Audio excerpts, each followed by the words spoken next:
19th, 2023. The time is 4:30. I'm Margot Schaub, and I serve as the Library Commission Affairs Analyst. This meeting is being held in person in the main Library Correct Auditorium and virtually on Zoom.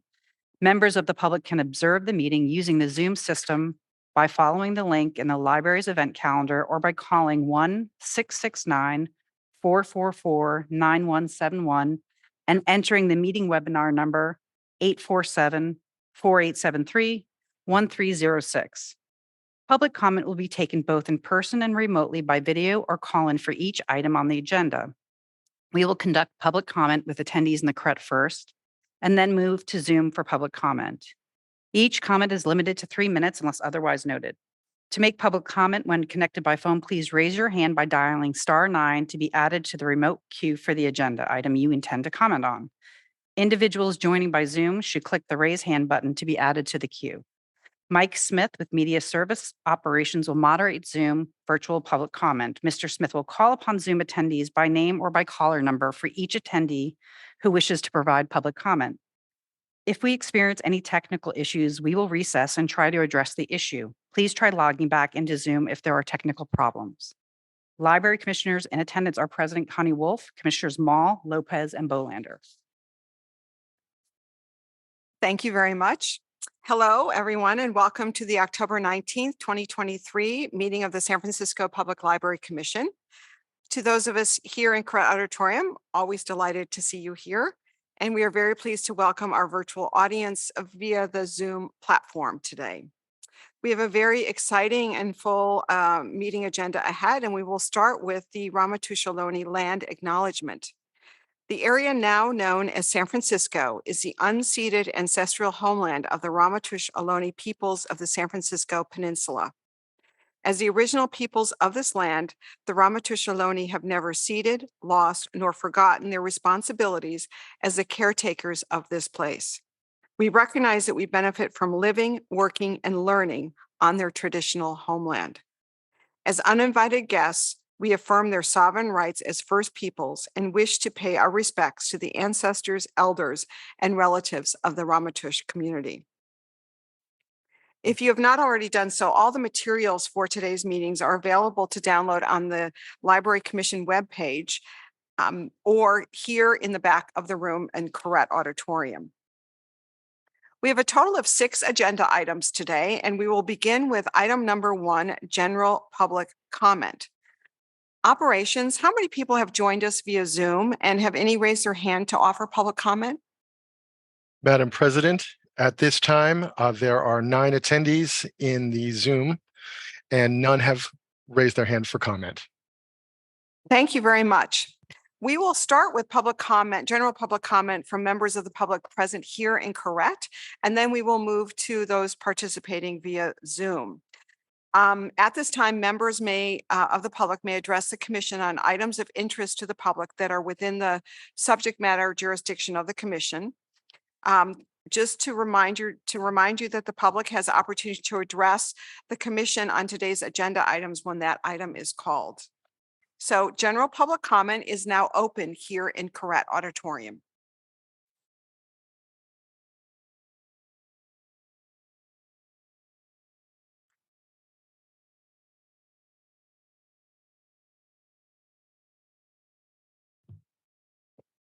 Good afternoon, Commissioners. On a very hot day. This is Peter Warfield, Executive Director, Library Users Association, Library Users 2004 at yahoo.com, and P.O. Box 170544, San Francisco, California 94117-0544. First of all, I'd like to note that the agenda doesn't make any particular note of the changes in how people can join, and maybe that's reflected by nobody being on the remote meeting. Not only is the remote meeting access changed for those with computers, but for those with phone access. I'm extremely disappointed that after the library went to the trouble, presumably at expense as well, to get 800 numbers, which would make access free, we're back again to 669. which will cost somebody who has a landline with AT&T something like 69 cents a minute plus tax, a huge expense. And the way to raise hand and show that you want to speak and so on has also changed with no notice that it has.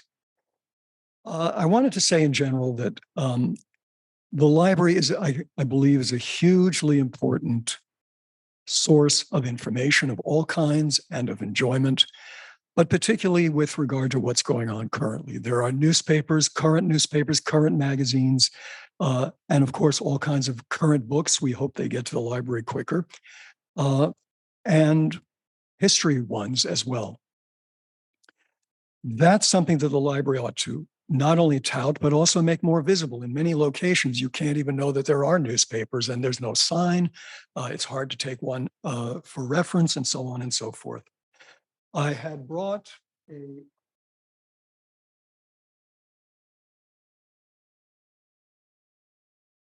It's the second anniversary of my discussion of Frances Haugen's testimony before the Senate about the toxicity of Facebook and other social media sites.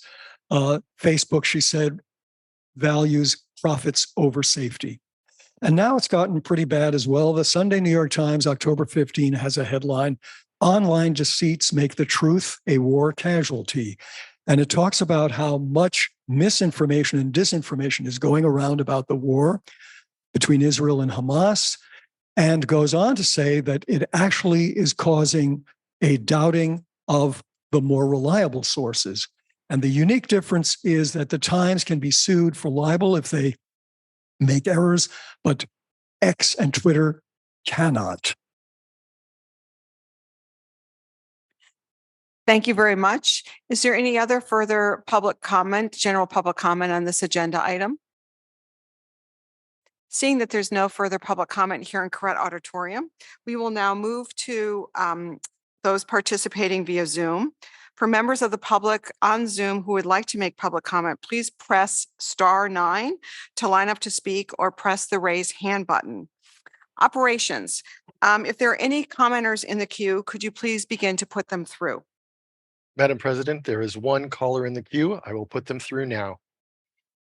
Caller Carrie, your 3 minutes begin when you start speaking. Great, thank you. I hope that my unmute button worked correctly. My name is Carrie Blanding. I am the new interim executive director of the Friends of the San Francisco Public Library. I'm sorry that I'm not able to be present in person tonight, but I do hope to join you in the future. And I wanted to just stop in, at least virtually, during this public comment time to briefly introduce myself and express how excited I am to be working in support of your wonderful library system. As I said, I am the new interim executive director at the Friends of the San Francisco Public Library. I'm a professional transition consultant specializing in this type of role, and as such, I will not be a candidate for the long-term position. While I'm only here temporarily, I do have a strong personal connection to libraries. My grandmother was a librarian. My mother volunteers at her local library, and I volunteer at a local school library. I just started a few weeks ago with the Friends of the San Francisco Public Library, and so far I have had the pleasure to meet your city librarian, Michael Lambert, and many of the members of his wonderful team.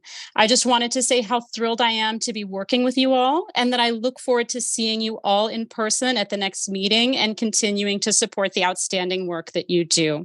That's all.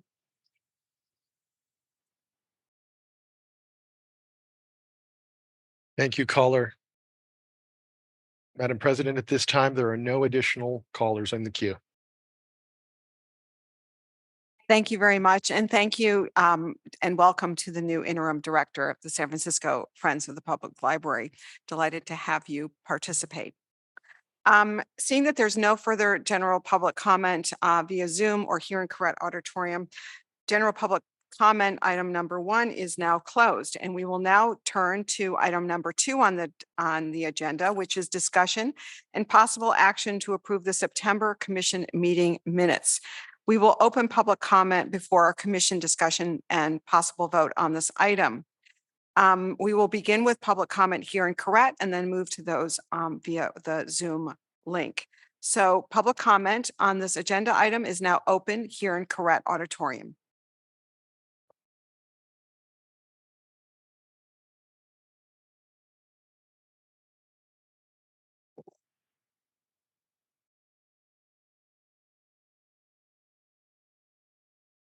Peter Warfield again, Executive Director, Library Users Association, Library Users 2004 at yahoo.com and PO Box 170544, San Francisco, California, 94117-0544. I guess I have a minimal chance of being heard. Everybody's looking away and reading stuff, and there's only 4 commissioners. I'm disappointed you don't take roll, so we know who's here, as you usually have done in most meetings under parliamentary procedure. Do that. The minutes, once again, are unfortunately either incomprehensible or a very poor reflection of what I certainly have said. In general, I've talked about the dangers of social media, which the library not only is ignoring, but the library appears to be recruiting in much of its literature. It has icons everywhere for the majors, Facebook, Twitter, now X, Instagram, and so on. And in its at the library monthly news product, it has Get Social Squares twice on the 8 pages, on different pages, encouraging people to get on those medias for no particular reason except maybe to get some library information. But you can get a lot of library information, or should, in a lot of other ways, in a lot of other places. Why are they doing that? Is this a paid ad? Is this a political ad? What is the reason for this unexplained, repetitive, ongoing recruitment to social media, and for that matter, in general, computerized everything like ebooks, audiobooks, and so on in general? But the dangers are particularly acute. In my last public comment, I pointed that out again. I didn't say it was dangerous as though it could bite you physically, dangerous, especially to kids. I said not only what the issue was, but who said so. I said that it's as though you're recruiting for this. And I said that it was the Surgeon General who has issued several reports about the dangers of social media, especially to kids. It's not my opinion alone. It's the Surgeon General who has issued official reports at least twice. And those specifically mention social media like Facebook, Twitter, now X, and others.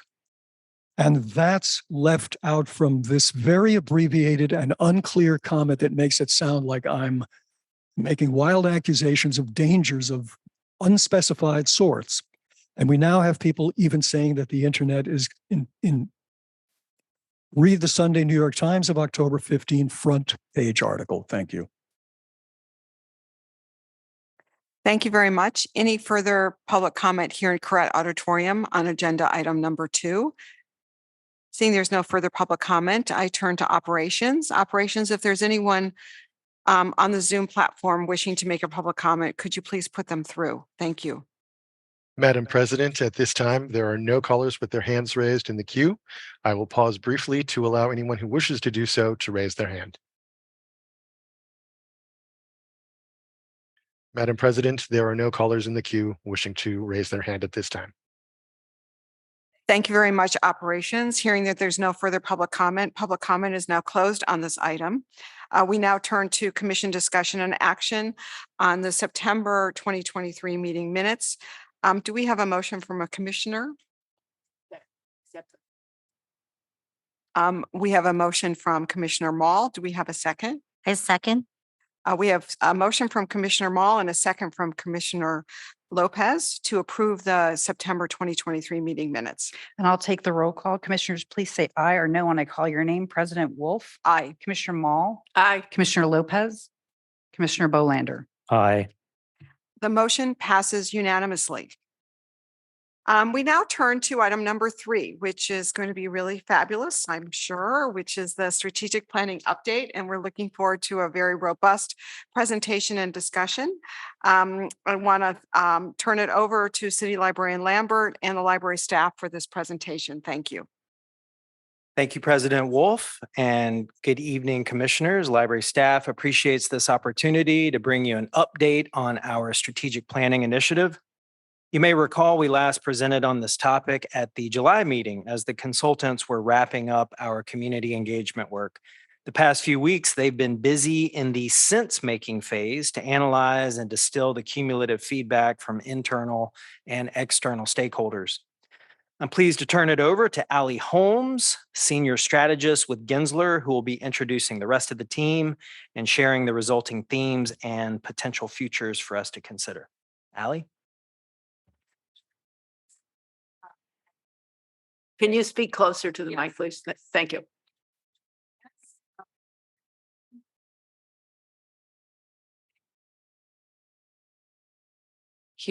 Based here in San Francisco.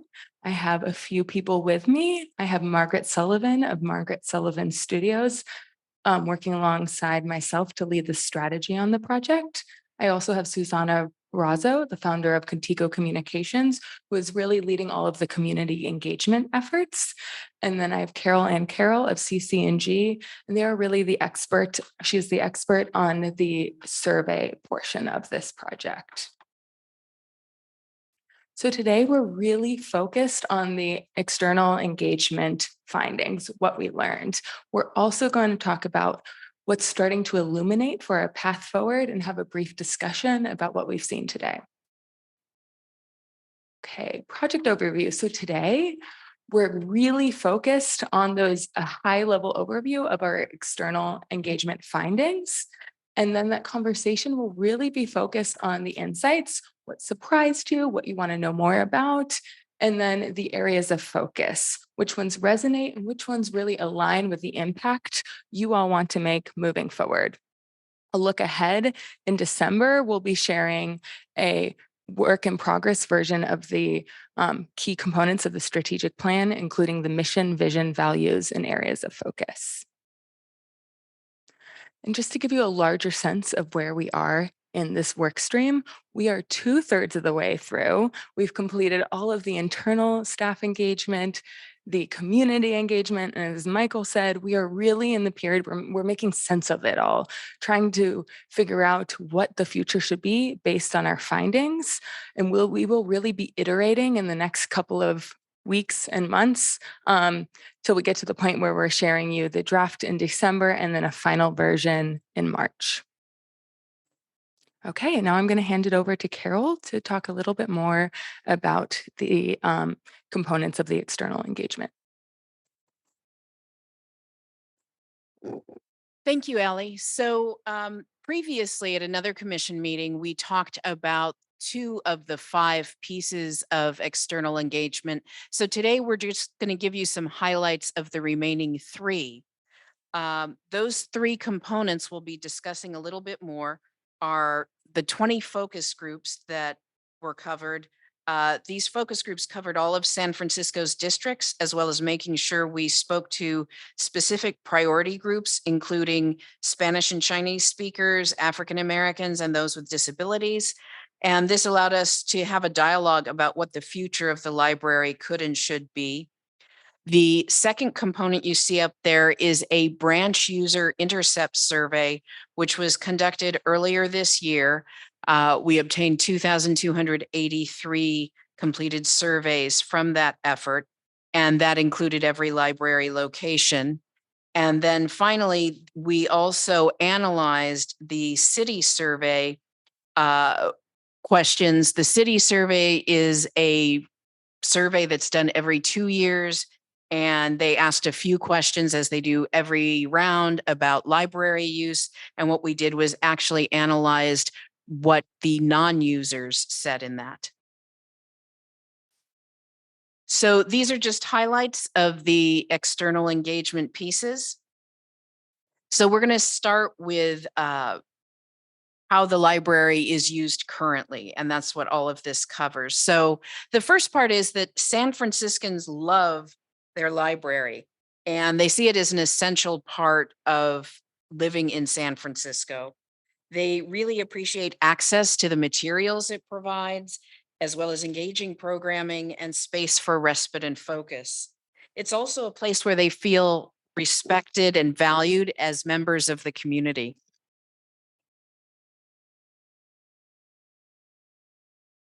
And one core question that came into this project is how accessible the library is. So when it comes to physical access, The answer is that 76% of San Franciscans live within a 15-minute walk of a location. And the 15-minute walk is marked by the gray outline that you see there on the slide. We also looked at whether those with the most urgency or need have access. And this was determined by looking at things like limited English proficiency, limited internet access, as well as distance from job and recreational centers. So on this map, those that live in the darker shaded areas are considered most urgent. And many of these darker areas tend to be neighborhoods with a high level of diversity. When it comes to access, however, it's not just about having a library nearby. A few obstacles can get in the way of library use.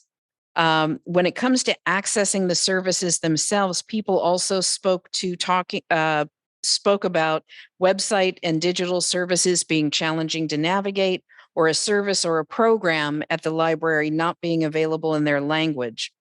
We also heard about the importance of cultural competence, where sometimes it's actually more important that someone understands the culture you're coming from rather than being able to speak your particular primary language perfectly.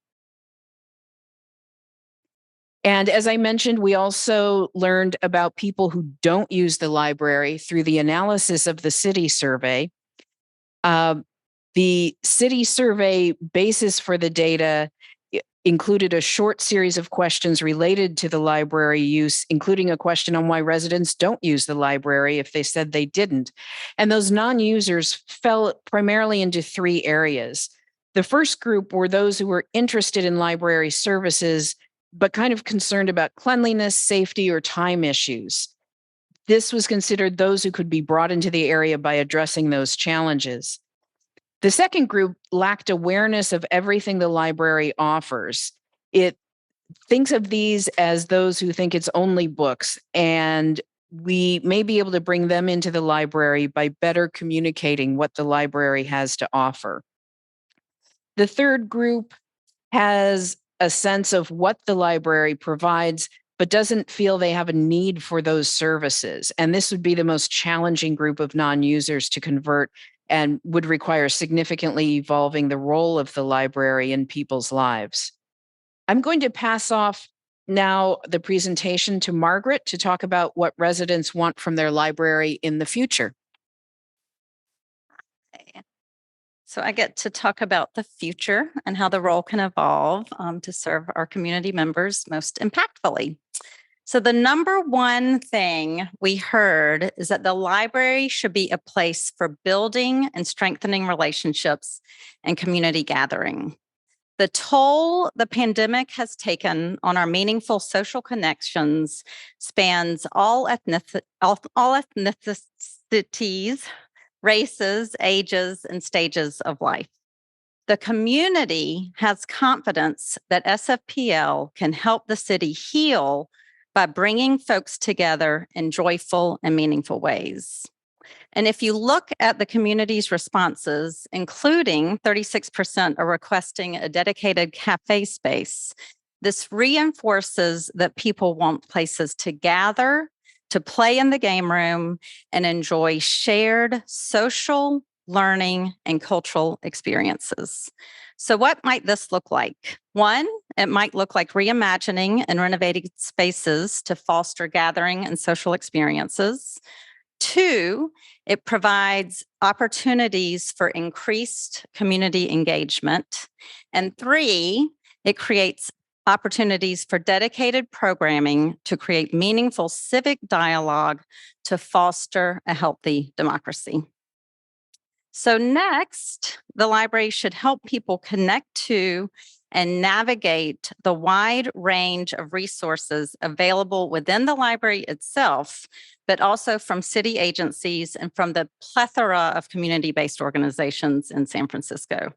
So this is something that the library already does today, as you can see from the quote, but there is a strong desire by community members to deepen this capability, as well as think about distributing these resources more broadly system-wide and not just at Main.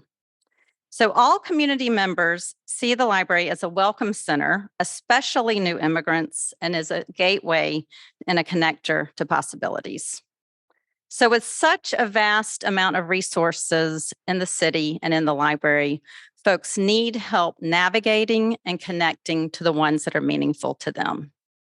So one more takeaway that I think is important, that we think is important to note, is that the community does not see that the library needs to be a direct social service provider, yet they know it is essential to partner with community agencies to connect folks to those essential and critical social services.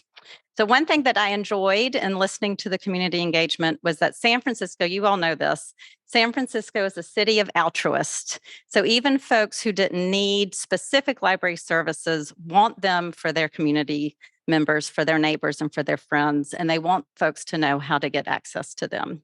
So what this could look like in the future is that the library can be an official referrer to customize resources for community members, catalog the vast resources available in the city, and work more collectively and intentionally with partners to distribute those resources effectively and efficiently. I'm going to pass it to Susanna. Thank you. Thank you, Margaret. Something else we heard from folks in our focus groups is what a deep appreciation for what the library does. And we heard that because people said, you know, the city's expensive to live in. We all know that. We live here. We feel it every day. And there are a lot of San Franciscans who feel it really acutely. And so they wanted to have access to a lot of the things that other people get to access in San Francisco. They want to have access to art galleries. You know, they want to experience the arts. They want music and film studios. And when they say music, what was interesting is some people were actually talking about not just, you know, albums, but they were talking about having access to instruments through some sort of a lending library so their kids could test an instrument out before they decide whether to maybe perhaps make an investment, you know, our music education for the family. And we all know going to the movies is really expensive. I was thinking about this, you know, I think a family of 3, if you're buying a popcorn, you're probably not getting out of there for less than $50 these days. And so they want a place where they can go watch movies and be again in that social environment that Margaret was talking about. And some people spoke to the possibility of a community kitchen. And we know a lot of the SROs and a lot of apartments don't have full kitchens. I mean, these are some of the things that people spoke to. There was really a range of things, tool lending library, you know, access to even Lego sets, puzzles, games that families can take home and play for a while. And then when the kids get bored, you can return them. All of these things, I think, fell into this category. And then when we looked a little bit deeper into some of those experiences, people also, yeah, no, you can go to the next slide, please. People love you know, something about San Francisco, you know, those of us who are from here, live here, you know, we love cultural diversity. I mean, we really see it as one of the, you know, the things that appeal to us the most, that attract people to San Francisco, and they want to see it magnified. And people talked about not just having their cultures magnified during Cultural Heritage Month, because, you know, it feels a little bit like tokenism to just celebrate folks just 1 month of the year. If they're a part of the community, they want to see themselves reflected in that branch every day, whether it's the art displays, the collections, and in the staff. They also want to see themselves reflected in the staff. They want language access. And even more than that, they want cultural competency reflected in the staff, because that's really key to the access issue. They feel like having people there to provide the service the library offers, who's from their culture, is going to help to mitigate, I think, a lot of the access issues that happen when folks have cultural differences as well as language access issues. So they want to see all of that addressed at the library. And moving to the next slide, they also want access to education and skill building workshops. This really came across strongly in the request for tech support, which we heard across all focus groups. People want to have access to tech support in real time. They don't want just a workshop once a week or twice a week where you have to be there in a specific hour slot.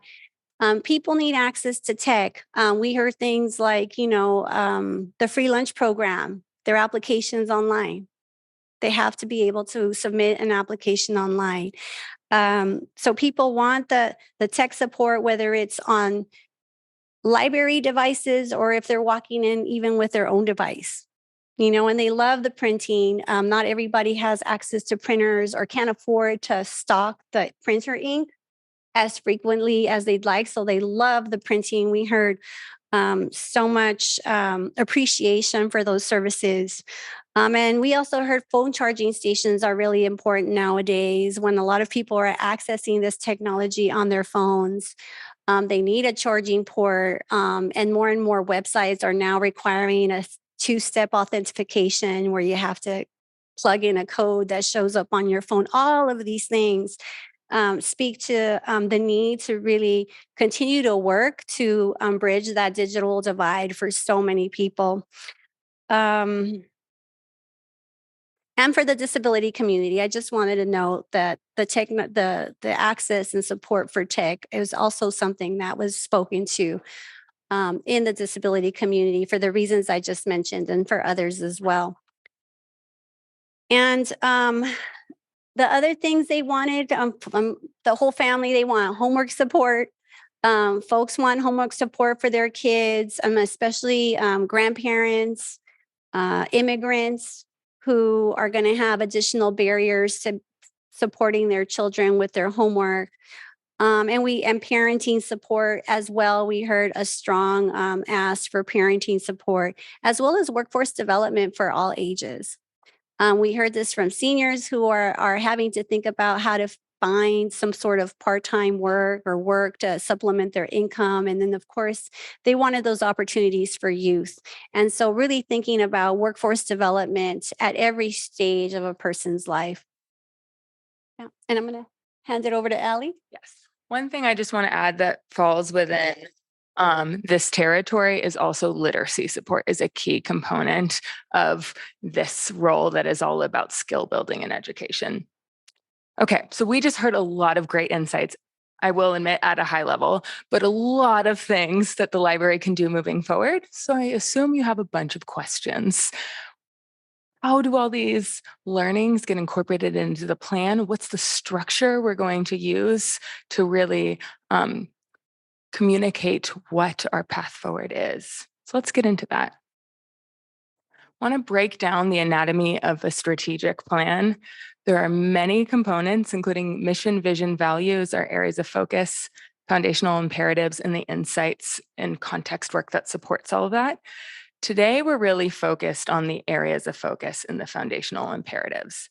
The areas of focus is a role that the community wants SFPL to play in the future, what we promise to provide, where the foundational imperatives are the key actions necessary to realize that area of focus. So let's get into the areas of focus. Margaret's going to talk a little more, please. Thank you.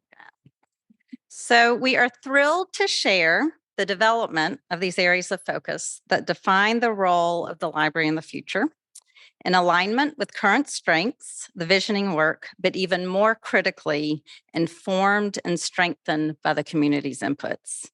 When we met last time, we shared potential futures, which allowed us to explore what the future could look like based on what we learned from leadership and staff. Now we present the areas of focus, which build on the potential of futures, but have evolved to incorporate community feedback.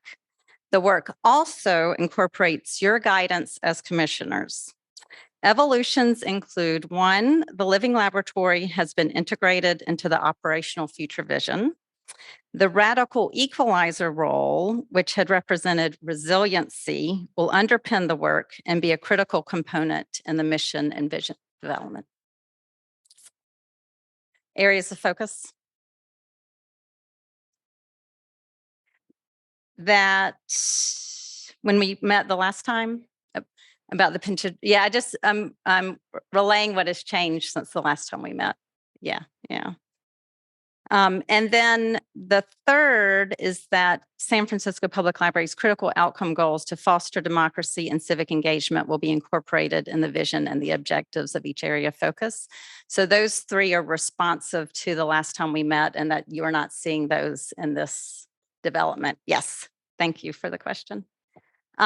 So these areas of focus will help steer the objectives, goals, and tactics to clarify the role each and every one in the organization plays in delivering even greater impact to the communities being served.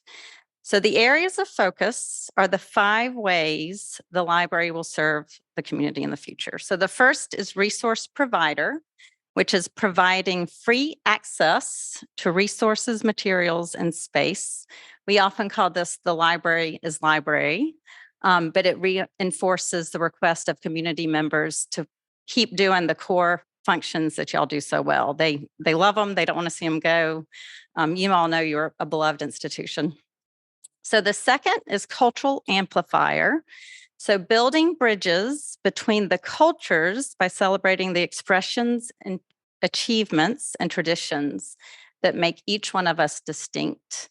So that pride in the cultural identity and celebrating the diversity that folks really love about living in San Francisco. So the third is thoughtful navigator, guiding folks to the information, programs, and tools they need within the library, the city, and the broader community. So that's that customized provider of experiences and resources that'll make everyone's life more impactful and greater. So the fourth, experiential educator, is the support of the knowledge acquisition, passion exploration, and new skill development through inclusive, immersive, and varied educational offerings. This is where your work around literacy will be realized, with an intentional focus on early childhood literacy, putting a stake in the ground that the library sets up all of our young people and all of our families for successful lifetime achievement. And then finally, community catalyzer, fostering on purposeful relationship building and gathering through events, programming, and informal interactions. This is the sense of belonging and connection that strengthens the social fabric and strengthens democracy.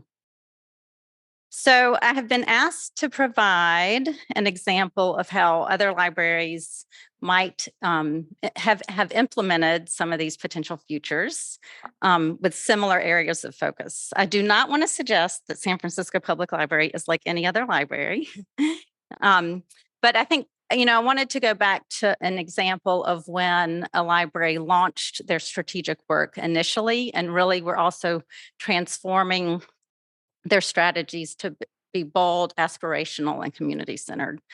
So I go back 15 years ago to Richland Library, and they had just released their strategic work, and they wanted to both increase usage of their digital resources because they found out during their strategic planning community engagement work that folks weren't aware of many of their great services. And they also wanted to build the capacity and confidence of staff to really be in the community and hear those feedback loops firsthand. So they got a cross-functional team together to learn how to download all of their digital resources, and they just set them free in the community, bars, restaurants, parks. And these folks really learned to communicate with folks. They were shoulder by shoulder on tablets and iPhones, downloading Canopy, LinkedIn Learning. And not only did they learn that they were so valuable to these folks in the community when they were meeting them where they were, they also learned that their website was clunky and they needed to rejigger it. But they also, more importantly, built the confidence to hear that constructive criticism from community members that impacted all of their work and laid the foundation for community feedback loops. So with that, I have many more examples if you want to for Q&A, but I'm going to hand it back to Allie. Okay. So to realize these areas of focus that we just shared with you, we need a really strong foundation. In speaking with staff and the community to a certain extent, we identified 7 key steps that the library needs to take in order to realize this future that we're starting to envision together. The first is diversity, equity, and inclusion. So we really want to center marginalized communities and work towards providing economic and educational opportunities. Next is around organizational culture. We want to involve the internal culture to really foster creativity, collaboration, and taking risks, as well as supporting more professional growth. Third is talent. We want to grow existing skills and talents within the staff to create a cross-trained, flexible, culturally competent team. Next is safety. We really want to prioritize the safety of patrons and staff while remaining a welcoming place for all. Number 5, awareness and accessibility. Cater offerings and communications uniquely to each community's needs and norms. Partnerships, really want to align and deepen our relationships with city partners to embed further into communities, amplifying our collective impact. And lastly, space. We want to evolve how we're using all of our great spaces to reflect how patrons want to gather, learn, work, and enjoy arts and culture. Okay, let's go towards our discussion and a look ahead. I'm going to jump past the discussion. We'll return to that and just share next time we speak in December, we will share the work in progress, mission, vision, values, and areas of focus, and you'll really start to see the strategic plan start to come together. And we'll return for discussion. Yep. Yes, and then our discussion, we're open to all questions, but wanted to prompt you with and ask for what insights surprised you, which ones you would like to know more about, and then which areas of focus really resonate with you, and we want to know how they align with the impact you want to make moving forward.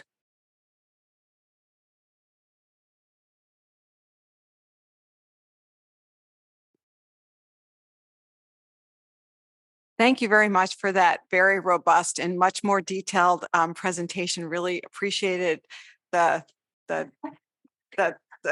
leap that's happened since the last presentation. So thank you. Before we open it up to commission response and discussion and questions, we're going to open it up for general public comment.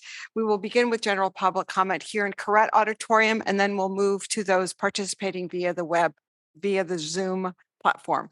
Public comment is now open here in Correct.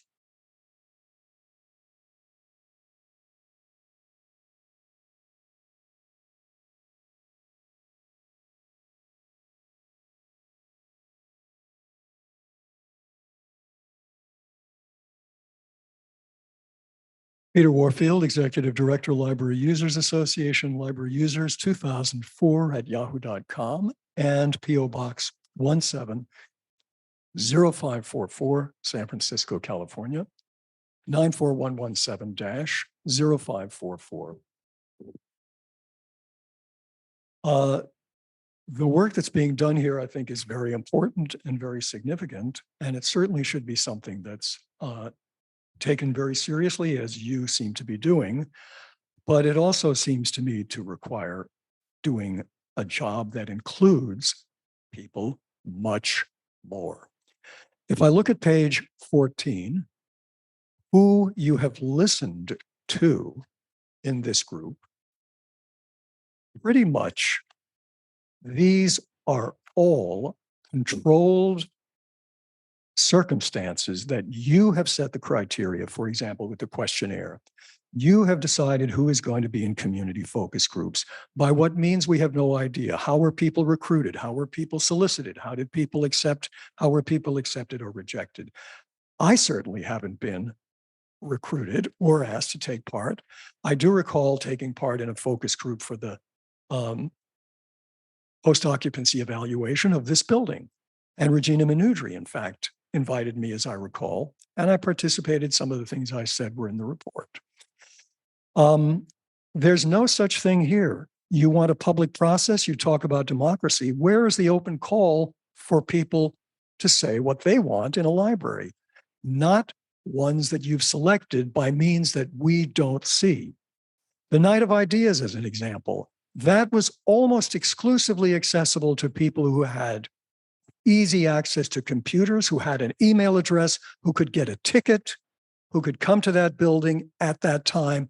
I can tell you much more about the failures of the publicity for that, but it led to a very restricted group of people who were even able to know about it and to get in. Where is the public call? Where are the public meetings? In other branch, for example, projects, you had meetings at every library. Not so here. Where are the library users that walk in that don't have access to email or internet, or do but don't get solicited? We have no idea. And where is books? I see statistics here showing about page 16, a hub for the community, ebooks and audiobooks. Well, there's no mention of print books or of newspapers or magazines. No mention at all. This is totally de-bookification of the library. There are many needs in the city, but the library can't meet all of them. It has to be a library first. Thank you. Thank you very much. Further public comment?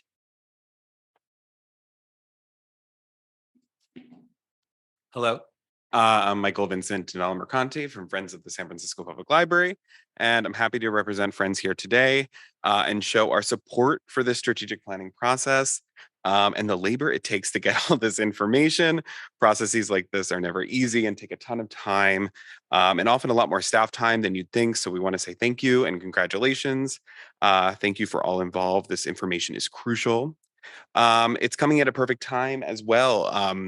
In the past few years, we've had a radical reshaping of how libraries work, and libraries are trying to adopt innovative ways to connect with their communities.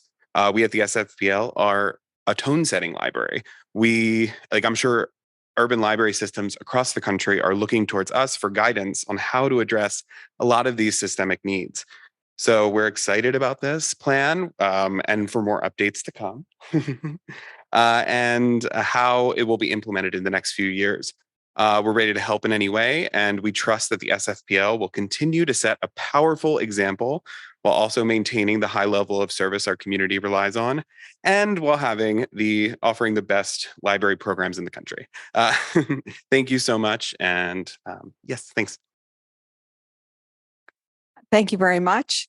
Any further public comment here in Correct Auditorium? Seeing there's no further public comment here, I turn to operations. If there's anybody wishing to make public comment via the Zoom platform, please put them through. Madam President, at this time, there are no callers in the queue wishing to make comment. I will pause briefly to allow them to raise their hands. Madam President, there are no callers who wish to make comment at this time. Thank you very much, operations. Seeing that there's no further public comment via the Zoom platform and here in Correct Auditorium, public comment on this item is now closed. And we turn to the commission and my fellow commissioners for comments, questions, and responses. Okay. Okay, Commissioner Mall. Thank you for expecting me to go first.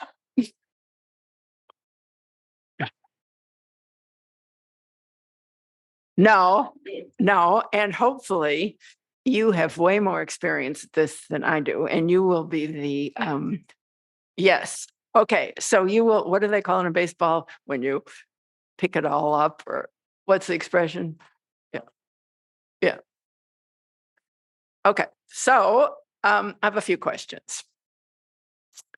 Number one, I am surprised that Library Users Association was not included in one of your focus groups. And I imagine that you did put all kinds of notices or requests for people to come to your focus groups, both online and in paper on a bulletin board. Am I correct? Yes. I can take that question. Okay. So part of the design of this process and the team assembled here is having a local business enterprise, in this case, Contigo, and Susanna can elaborate on this. Um, this local business enterprise is embedded in our community. They have a wealth of experience with community engagement. They know who are the representative leaders in the community. So, focus groups by design at their best are targeted in nature, and you really identify different segments of the community and who are the representative leaders for those respective segments of the community. So our focus groups were largely invitation only, by design. And as your city librarian, as the department head, I did help curate some of the folks who were identified to participate in those focus groups. But I'll pause there and let Susanna elaborate a little bit more. Then how did you find the people who are non-users? How'd you find that segment? Well, that Carol can speak to. Those were specifically that was part of the survey work and the city survey. But as far as focus groups, we did put out actually, we worked with a long list of CBOs that we informed about our process. We sent them flyers.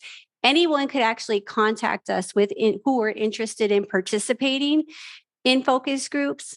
We had flyers at the libraries, and we even went out to libraries directly. Like I do remember actually recruiting one elderly gentleman who could not use a computer but wanted to register. He did have a phone, and I sat there and I registered him. He told me he wasn't tech savvy, that I shouldn't send him the calendar invite, which I offered. We made telephone calls to people who signed up just to remind them of when these were happening. And he did show up and participated in our focus group for elders at Booker T Community Center. Good. Which brings me to the point that we're partnering with organizations who are serving the diversity that we have reflected here in the city. And actually, our focus group participants reflected the demographics of the city.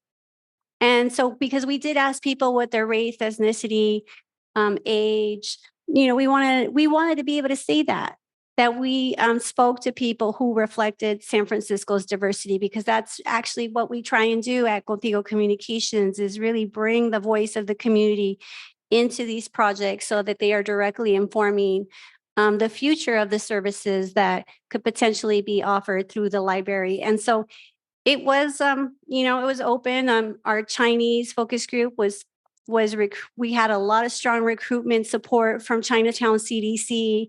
For the Spanish focus group, I had staff go out and hang out at the Mission Branch Library and try and do a little bit of recruitment in person, so that we had a combination of both. Okay, you could see the flyer. If you're tech savvy, you can, get yourself to us. But we also did some in-person outreach, and we had a long list of CBOs that were sent the flyers for the focus groups. And so, and our focus groups we had representation from all supervisorial districts. And then, of course, we had some priority populations we wanted to hear from. Like I just mentioned, some of our in-language focus groups, the disability community, elders, parents. We know these are all important populations that should have a voice. And so we did allow for some focus discussions with those groups. Thank you. You're welcome. Okay, well, I can check that off my concerns. One of the things when I sat in on the day the staff was discussing this, is just about everybody, at least the women, I should say, at my table, the staff, said that one of their primary concerns about the library, which is through no fault of anyone in this room, was safety. And I'm looking at on your futures thing or whatever, that was sort of that was farther down the list. It was diversity. Yeah, it was number 4, which I was sort of surprised to see. I would say right now, the order of the foundational imperatives does not reflect the relative importance. They are all critical things. Safety is very, very important. Well, I'm just thinking in this city at this time. Yeah. I hope that you do put these in order based on your findings. And I would hope that safety would be right up there because, okay. The other thing is, I had a question. Are there right now plug-in opportunities for people to juice up their devices? Not as many as there should be. As you know, the branch library improvement program renovated 16 branches, built 8 new libraries from 05 to 2014, but it was a different time, a Right. different sensibility. Right. And so space has now been identified as one of our foundational imperatives. So coming out of the strategic planning process, we're going to go right into facilities master planning and start thinking about what kinds of capital investments we need to do to make our libraries more responsive to what the needs of the community are. That's great, but this is not part of this plan right now. Well, I mean, to the extent we can make some quick modifications and enhancements, maybe procure some equipment, that will be part of the implementation of the strategic plan. But we know there's macro issues with our facilities that are going to have to be addressed in a much bigger way. Just incidentally, I was dropped off early tonight and I walked into the library, I had an hour, and I had a tough time finding a comfortable place to sit. I thought, this is a library, and this beautiful atrium with no place to sit, just saying as an aside. But in my extra hour, I was very happy to see an attendant in the ladies' room, which I had not seen before. Okay, getting back to this. It seems to me that one of the things that people said they wanted was programs and cultural opportunities. And I just don't know what people want. I think that's the best thing that SFPL does. I don't understand that, where that comes from. Well, I believe it's feedback that is affirming and validating of some of the work that we're doing, but there's always room for improvement. And as we saw with the city survey data, there's a lot of people that just aren't aware of the depth and breadth of the programming. And I'll yield to the consultants if they want to elaborate more on that. Yes, I would say that really communicated an awareness issue, reinforces what is already being done. And it really highlights that we need to be more targeted in who is getting what messages so that the right people are getting exposure to the programs that are targeted to them, whether that be reflecting their own culture or helping them understand the cultures of others. Or getting a job or getting a job. All Yeah. the things that we offer. Yeah. So it's maybe the trees falling in the forest and there's no one there to hear it. A little bit. Yeah. It's definitely about getting the right messages to the right people. Okay, I'm done for the moment. Jory, you're The op committee is for the Yes. moment. So anyway, Commissioner Lopez, Commissioner Bolander. Commissioner Lopez. I think I'm going to be, first of all, thank you. This has been a very, a revelation in many ways. I think that to your question, some things are of a surprise and some others were not. One of the things that you mentioned, which it's one of the questions that I have. It's just, there's an array of wants and needs, and some of them, is it the library's responsibility to provide? Probably yes, probably not. And that's something that we can assess. Because one of the comments you made was that people want social services, but the library not to become a social services agency, which kind of contradicts, but I see the need, and that's an issue in the city of San Francisco because resources are available. One, people don't know about them, or two, it's hard to get to them. So it was something really that stood out out of the presentation. I really appreciate the effort to really try to reach out as to many people as possible, especially the special interests and the language. Oftentimes those communities get left out, and then it doesn't have the same powerful result as your report. Um, s- I do have a lot of questions, but I think I will ask them later because I think it's just trying to get all the info sucked in. Um, but in terms of um, communicating and comparing your, like the city, the non-users versus the users, I think that that has to do with economic, socioeconomic status. There are people that have access to go to the symphony, have tickets to go to the opera, can do all of that, and so getting services from the library might not be a priority because they have the means to get access to those.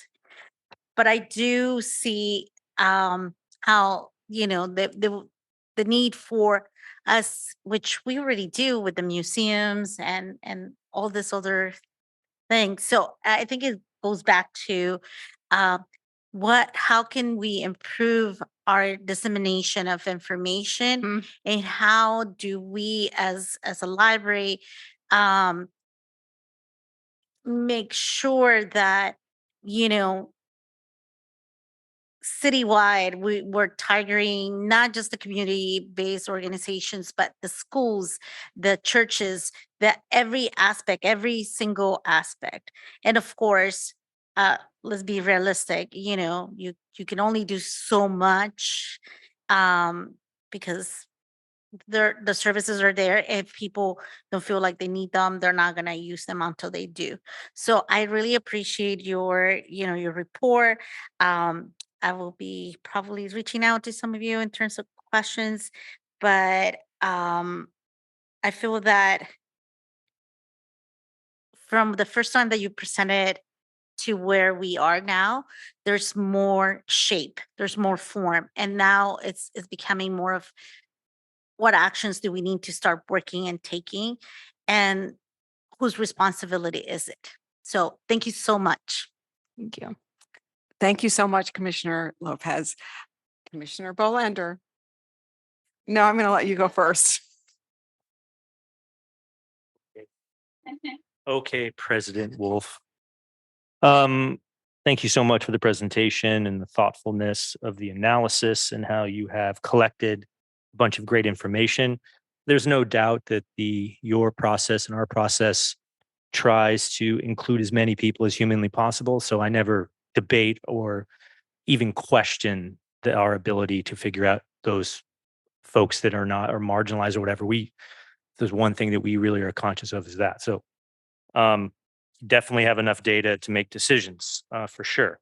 Clearly, it seems that there is more of a messaging and marketing type of challenge, especially for those that don't know what we do. So an awareness issue, which pretty much for every organization is a problem. I mean, I'm just impressed we actually have marketing and PR people. Most folks don't have that. So I think that would probably mean we'd probably need more of those types of people. Hint, hint, wink, wink. So couple questions. How does this differ from other library systems? I mean, I look through all this. I mean, is it just me or is it kind of sort of obvious? But I'm not saying this to be Snarky. Yes, thank you. She's my coach on this for sure. How do I say this? How would anyway. So not to say it's not important. I'm not trying to say that, but how does this compare to other organizations? Is this consistent? Like what's like, oh my gosh, this is different here than somewhere else? because this is all validation of, I think, what I would consider if a bunch of smart people got in a room and said, yeah, that's probably right. It's probably the right thing to do. Can you have any comment on that? I would say it's definitely validation. Okay. But at the highest level, it's very similar. I'll ask Margaret to elaborate a little. But when you get into all the details of everything we learned, that's what matters. Like understanding the specific needs of communities, what they are not getting, where there might be some access gaps. I think those are where there are those nuances that are critical when we're building out this plan. Do you want to speak more about? Yeah, I mean, I think your question is exactly the right one. We always say in the library world, we're all unicorns, but we're all exactly the same too. It's all rainbow. So we're always trying to figure out that. I think the question that we're asking ourselves in the industry is, what does it mean in the 21st century to be centered on those core values that came out of the Carnegie work, which is we are a social connector, we are a learning environment, and we are a place for cultural activities so that we can foster folks' access to the resources that are going to let them flourish, not just individually, but also flourish as a democracy. So the methodology that we employ is, what does that mean for each unique community? And I come into this work having worked for, at least 40 libraries over the past 10 years and even more than that in my young 25-year history. And, you come in with biases because you think communities are a certain way, but you come in with a real openness and acceptance of, we've got to do this learning. And we also want to come in for all of us to do the learnings about our own communities where we might also have those biases. And I think there are two things that have been very striking to me and inspiring about y'all's organization. I think something that the representative from the Friends said, and y'all said this too, that you all recognize that you're a national leader and that you all will embrace these urban challenges of systemic challenges that you're experiencing, but you need to do it in the right way and in the right way that's correct for San Francisco. So some communities have embraced being a robust social services center. But what has been really inspiring about the work with you all is that you all know that you are in the business of human development. And I think what has been really inspiring about that is just how across the board, both the community members and the staff really love what the reason is that I always say this to Michael. The reason we got into this work is because we believed education was a vehicle to really pull folks out of poverty. And that is, that's something that I think the San Francisco community really values and believes that the library is for. And I think staff also takes pride in that. So that sweet spot is something that I've enjoyed seeing come out of this. I think the cultural identities, the reasons why we live in San Francisco, that's always a fun place to also go. The magical, the imaginative, the collective imagination, the compassionate, the caring city. So these are all the characteristics that make San Francisco unique and make San Francisco Public Library unique. So those are where we're really honing in on how are we a unicorn, but how are we also the same and can really develop the strength of best practices in other places, but make it truly your own. What was the most shocking thing that you saw? That you just said, I just cannot believe. Great question. This. Gosh, what am I going to say? Sorry to put you on the spot. Can I sit on that for a second? No, absolutely. And I mean, I bring this up because it seems directionally.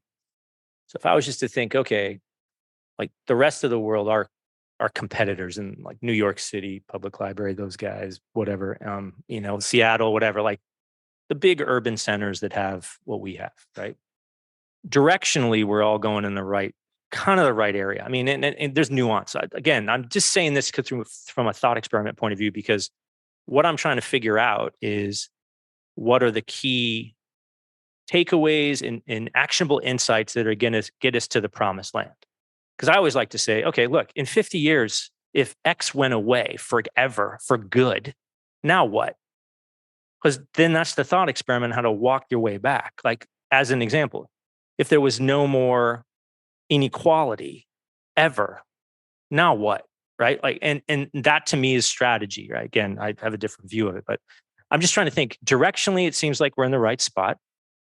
These surveys and the analysis validates that overall, the promised land's going this way. We want to be all these things. That's great. The rest of the kind of country in the world sort of figures out, okay, we're sort of there too, especially in the urban setting. There's nuance because we're San Francisco and we're unique and special, and we're unicorns, of course. And we have to make the nuance and the slice of whatever cultural lens we're in. So it seems like this is just more stronger validation of, we asked people what they wanted. They told us. It aligns with general best practices in the world. And if we're going to continue to be the leader in, and what do we call it? The preeminent urban library? Yeah, premier, awesome, best in the world urban library, then we shall go this way. Is that directionally, am I aligned? Okay, cool. And then the other thing that's interesting is that a lot of the stuff in here, I think requires a different talent mix. And I know we need to talk with, unions and everything like that, but it doesn't seem like a lot of library talent per se, although this actually, or an expansion of what librarian, quote, I put air quotes for those of you who can't see me, the definition of who we're going to help in this journey, which is a huge implication because we've got very defined things that people do here with very defined rules and everything is like defined. It's almost amazing how defined it is. It's amazing. Anyway. So, how is that going to impact us? Because that to me seems like the biggest challenge in this whole thing. Well, I think that's probably what your leadership eats, drinks, and sleeps, stays up at night, gets up in the morning about. I hope they don't stay up at night about that. Have fun. The world's not that. I'm going to keep being challenged by your question about what shocked me. Yeah. What has delighted me, and I don't live in San Francisco, but I have tried to be here as often as I can, and it's getting to know each and every single one of your staff members. Yeah. And they are full of talent that is untapped. You have movie makers, you have poets, you have writers, you have storytellers, you have major researchers that are not in roles where they can, exercise those talents. So just at a talent pool, there's just so many resources. But what most libraries have been doing as they've reoriented is really developed the cross-functional teams. The areas of focus approach has enabled directors and leaders to give clear directives of, as a result of this definition, as a result of these outcome goals, we send you off to have fun and play with each other and do your research, get your community feedback, and come back to us with some prototype projects that can help you test the opportunities that this strategic framework has enabled, because it really enables folks to have the guardrails or the guideposts, but also within that, they can live within those directives to unleash their own talents, to use each other as resources to develop new ideas and work in a different way, but still using the resources and talents that exist in the organization as they build more capacities. Okay. Well, I mean, yeah, that is the ideal case, right? In our case, there are certain rules and regulations that there's just certain roles and things that people do and can't do. So I'm just curious if other library systems that have, and I'm assuming all library systems have unions, not all of them. Okay. The ones that have unions in your experience, I feel like a lawyer, gosh. And then, by the way, well, no. I'm a consultant too. This is what I do for a living, and I really appreciate the pretty slides and all the thoughtful. Believe me, we'll talk later about that. But yeah, I do this for a living too. So, but have you had experience when there's been unions involved with this realignment? Because it seems to me, given my limited knowledge of this, so don't go throw darts at me, that the challenge will be alignment of these new roles and responsibilities and how compensation and all the things that you list that, it's important that we get right. And the vision, this new vision, right, there has to be internal alignment. Without internal alignment, none of this stuff works. I mean, you know this, right? It's like, oh, this great strategy, but no one cares. No one wants to get behind it. It just dies on the vine, right? So the tactics, of course, the tactical implementation has to be there. So if in your experience, if you have any, if you don't, that's fine. We'll have to figure this out. That's what I want to learn more about. How do you align labor, our talent pool, our management, the community's desires, needs that have been validated? I mean, we spent we're going to spend upwards of $1 million or more on this whole process. The mandate to make this happen is going to require more than just, here's the report. You know what I mean? And I just want to know if there's been any experience on that, because that seems to me the most critical piece. Well, you can first speak to your experience with other urban libraries that may be unionized or not unionized environments, but I definitely want to come back to this question. Okay. Yeah. As a consultant, we get to do the fun stuff, right? Yes, I know. That's one of the reasons I'm like, don't feel like I'm being, throwing darts at you. I know this is fun. This is why I do it for a living. But I will say, doing that fun stuff on the front end is developing that vision, doing it collectively and collaboratively. And we have worked with some major urban libraries that have, strong and weak unions, and the union characteristics. So New York Public, Las Vegas, Prince George's County in Maryland. And I think the strategy is, the work that y'all are doing now is that investment in, the big why, the big consensus, the clear understanding collectively of why we're doing the work that we do and how it will impact the community for greater good. So our responsibility as consultants is to really help create that aspirational vision with the clear evidence to support it, so that the tools and resources are there for all of us to change and grow, and for folks that are doing those negotiations and realignments have the tools to really build that future foundation. Did we talk to labor? We talked to the unions? Have they been involved in this process? Well, our entire workforce has been part of this Right, okay. process. And, we've been intentional in how we design this. We have engaged every segment of our workforce, very specific targeted employee engagement sessions. Yeah. And then we've had other sessions that were open to all staff.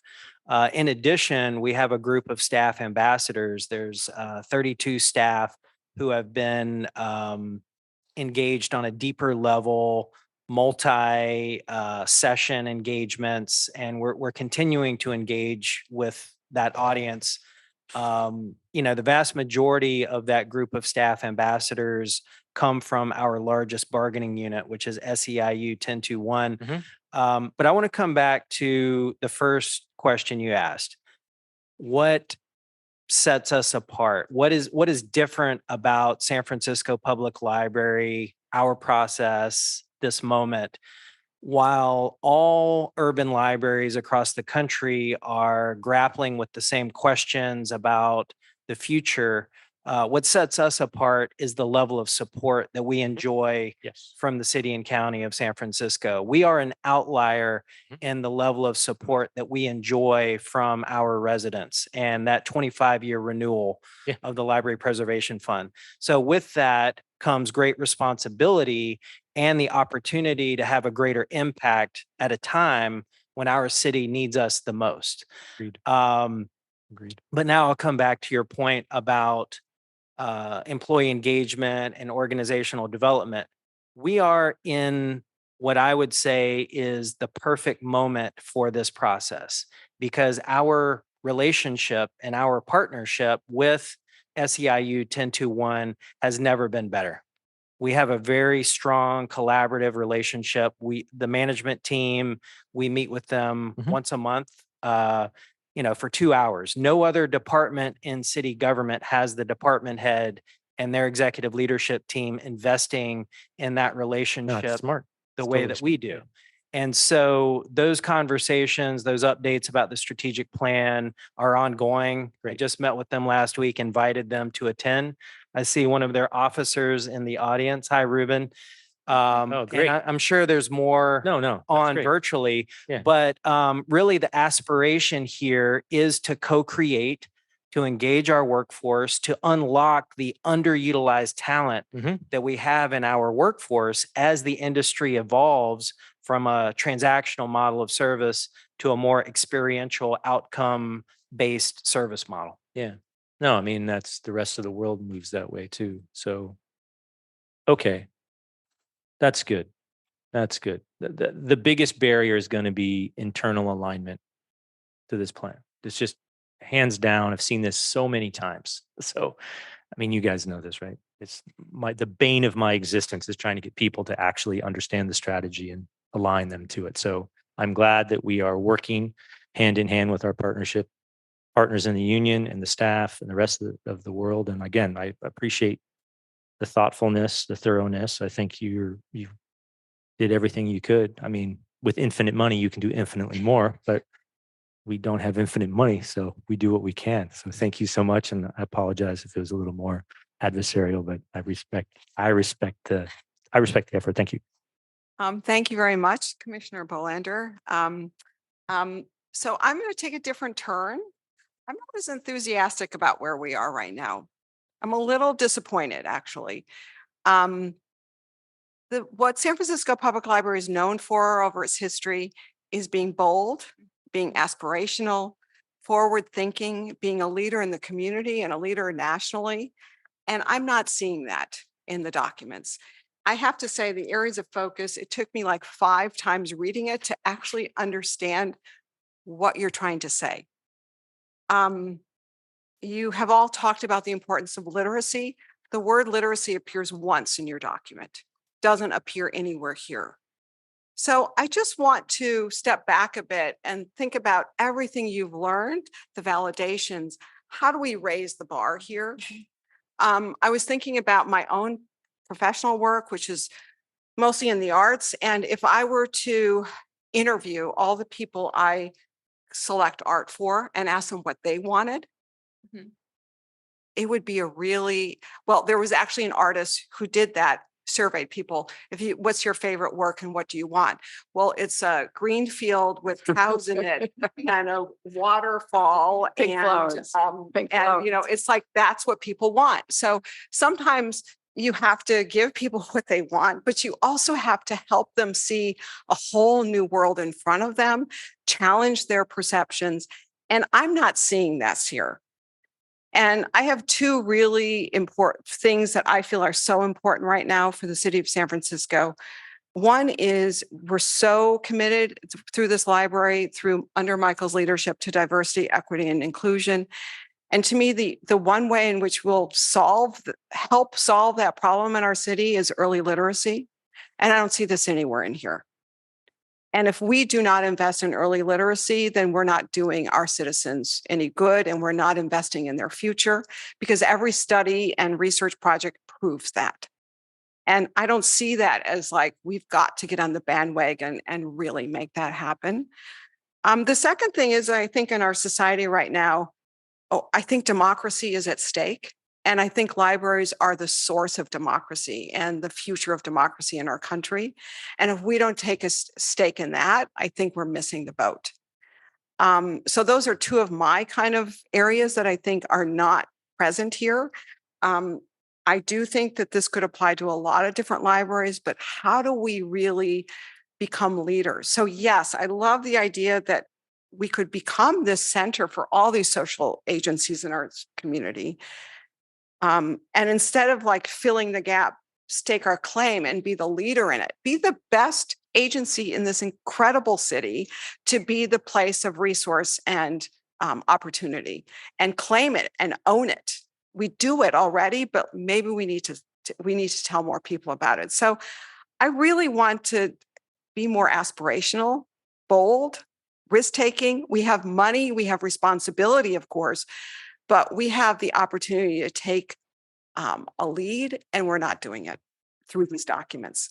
So I really want to challenge you to go further and lead us. Let this document, and then we'll deal with all the issues of alignment and everything else. But I just feel like ho hum. I don't even know what this stuff means, to be quite honest. It's really kind of Agreed. language. Mhm. It's just language on a piece of paper, and it can be interpreted any way we want, and it just isn't good enough. We deserve this. Our citizens deserve the best. They voted to make sure we have the resources to be the best. And how can we do that? So that's my 2 cents. And did you want to add something? Well, I just thought you said that beautifully. And you took us up a notch, several notches. And it's inspiring to think that way. And I think certainly you'd have the buy-in from this group. I'm sure our absent commissioners would agree that we can be bold. And we should be. Yeah.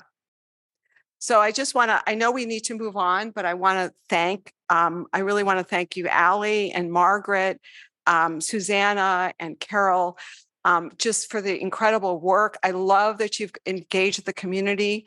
I think it's so important. I love hearing what they had to say. Of course, it drives me crazy that not everybody knows who we are, and I just want everyone to know. I also really want to call out Randall and his leadership on the staff and everybody on the staff, the ambassadors, the division leaders, everybody who has really invested time and effort into this, because it is only as good as we put time into it. But I just really want you to remember, we need to be aspirational. We need to have a bold vision. We need to take risks. We need to make a difference. So thank you to everybody. And we look forward to welcoming you back in December. So thank you. Do we have time to address some of your comments or do we need to move on? I think we can move Okay. on. I think you Okay. heard me. I think, Great. Thank you. yeah. Perfect. Thank you so much. Really appreciate it. Okay, we're now going to move on to item number 4, which is the 2023 Summer Stride Overview. I think this is going to be a really feel-good moment because it's like everyone's favorite. I'm going to turn this back over to City Librarian Michael Lambert. Thank you, President Wolf. Like clockwork, every fall we come to you with our culminating report about our Summer Stride Summer Learning Program. And this year is no different. This evening we have Alejandro Gallegos, our Community Engagement Manager from the Community Programs and Partnerships Division, here to provide this culminating report. Thank you. And I'm off script now. I just want to thank you for the discussion on the previous item and all the questions and that prompted discussion back here. And I'm trying not to distract people while I'm asking people questions about what you all were just talking about. Thank you. Okay, back on script. It's great to see you all. I'm Alejandro Gallegos, as Michael said, with the library's Community Programs and Partnership Division. Happy to be invited here to report on this past summer's Summer Stride program. As you know, Summer Stride is our biggest system-wide program, and we can't do it without the full engagement and enthusiasm of our staff. On opening weekend, we asked every location to take photos of their team, and I hope in these pictures, you can see the pride our staff has in this 3-month program. A fun part for me, again, off script, is like all the photos and all the capturing of these moments throughout the summer. So these are some of the brief numbers that I wanted to share. Almost 24,000 people signed up for Summer Stride this past summer. A little over 16,000 finished. Over 28 million minutes spent reading and learning this summer by participants. And to clarify, finishing means that someone has read at least 20 hours. And the 20 hours can also include other types of learning, participating in library programs, STEM challenges, etc. If they're reading or they're learning, we want it to count for Summer Stride.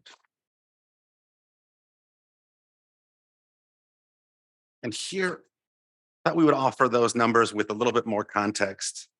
Our total participants, which is the tallest bars, are climbing again. And I want to point out that this year, we exceeded the number of finishers of each of the previous 5 years. So that's the yellow bar.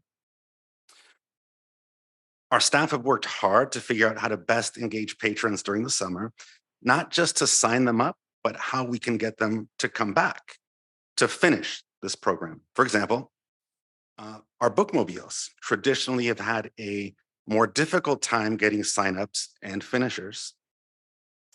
This year, beginning in February, they began to creatively think about how to best serve their patrons during the summer. This entailed working with partners, especially Rec and Park, to find camps, programs, parks, and changing their entire schedule to prioritize those stops and visit them weekly instead of monthly during June, July, and August. Working with camp counselors, teachers, and leaders.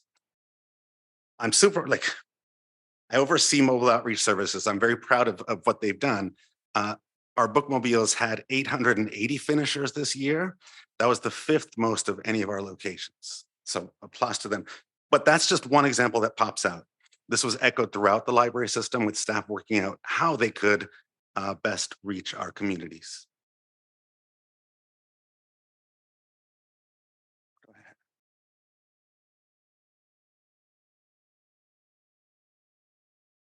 Now on to some photos around the library system, and I'll try to point out some of the themes that we've emphasized this summer. So here's the Marina branch, and you'll notice examples of 2 of our recurring themes.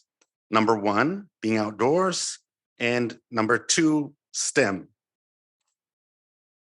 And I think it's here. Yeah, get a look of that bearded dragon. You'll see him or her again soon. So not only is this a photo of the outdoors, this is also off-site, not at the library. Our libraries have shown we can be flexible. We can meet people where they are. And this here is at the Noe Valley Town Square. Our patrons have told us they appreciate outdoor experiences, particularly during the summer.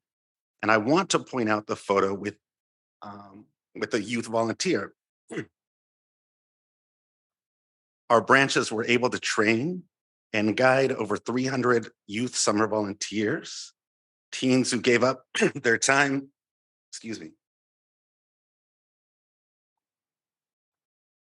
teens who gave up their time to help at their local library, signing up Summer Stride participants, giving out information, and demonstrating our STEM programming, among other things.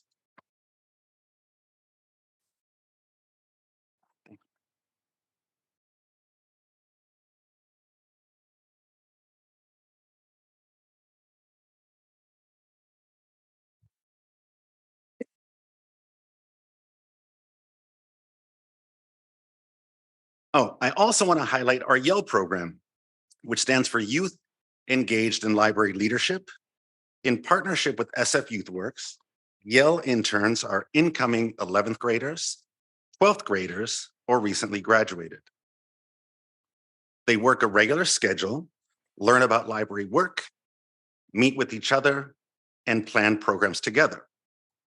We had 18 YELL youth last year, and this year we had 42 who worked almost 6,000 hours.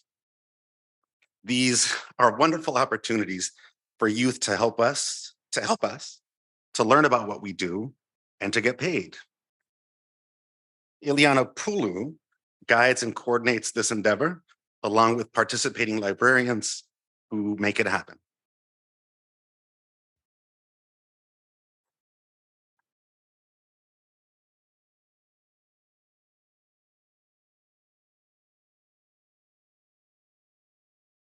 You'll see here another outdoor program, and I want to highlight our STEM programming. Building on past experience, we offered STEM Challenge as part of Summer Stride, a series packaged for the budding scientist and engineer to practice the scientific method using common household items. We offered several activities, including weather station, balloon racers, drops on a penny, building structures, and making hot air balloons.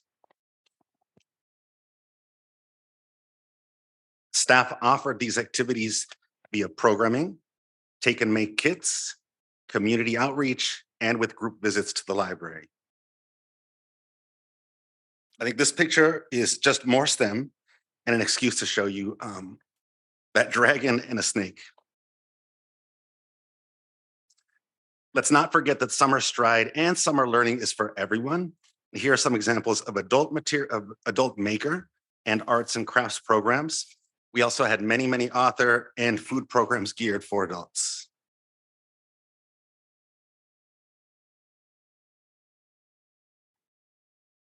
I love this. We've also cultivated partnerships with various organizations. The example I have here is the Museum of Craft and Design, who did a series of programs at some of our libraries. Another partner that comes to mind is the San Francisco Botanical Garden, who led walking tours to and of the SF Botanical Garden from the Sunset and Park branches. As an aside, those went well enough that we're working with them again this fall. Also, some of you might have been to our event out at the new farm over near Heron's Head in the Bayview. It's a partnership that started last year and was continued in a bigger way with music, activities, and a theme: farm animals running around.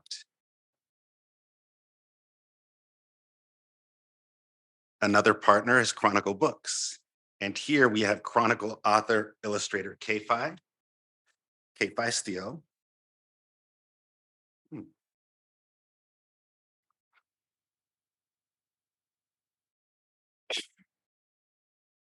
She was selected to create the artwork for Summer Stride. You'll see her here with author Mac Barnett doing a program at the Ortega Branch Library. And they're all holding our beautiful Summer Stride Prize tote. Here's some original artwork by K-Fi produced in one of her workshops. And over there on the right, I want to highlight another partner, our National Park Service, along with the Parks Conservancy. And here's a photo right here. That is a trip from Visitation Valley all the way to Muir Woods.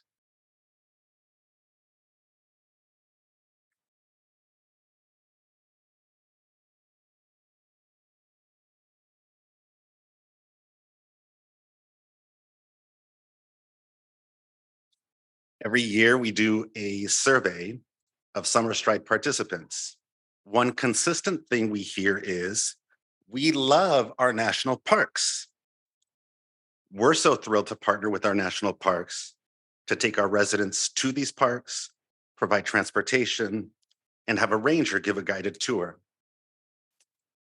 We had 10 trips this year, originating from Ingleside, Bayview, Maine, Western Addition, Mission, Viz Valley, Sunset, Chinatown, Bernal Heights, and Ortega. And we visited Alcatraz, the Presidio, Nike Missile Site, Rodeo Beach, Muir Woods, Point Bonita Lighthouse, and Fort Point.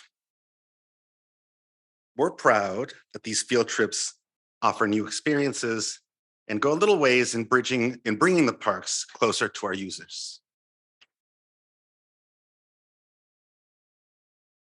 And here's a trip to Alcatraz, which included an art workshop with K-Fi and a tour of parts of the island that aren't usually open to the public. This is the type of special experience that we're so proud to offer, and that exemplifies what we strive to do: offer shared, joyful experiences that bring people together, connect these experiences with the library, enhance learning with literacy and STEM programming, and be creative in outreach and engagement opportunities.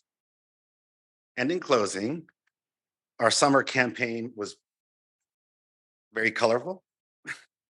I hope you all were able to see some of the artwork out and about on our buildings, on transit shelters, on buses, on posters and bookmarks. These are really fun, and I hope they show the joy that we want to bring our residents during the summer.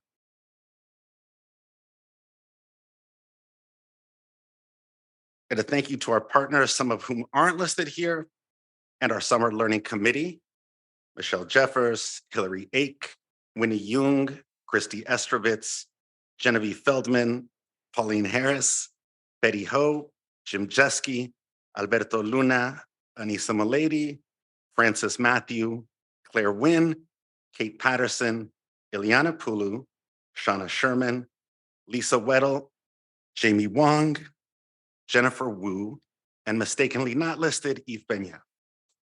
This committee meets every week, year-round, to make this program a success. And thank you all up here. We on the committee we don't fear you.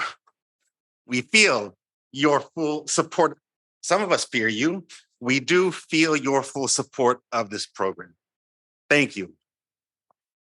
Thanks, Alejandro. A little Freudian slip in there, I guess. All of it, yes. I do want to acknowledge the Friends and Foundation of the San Francisco Public Library.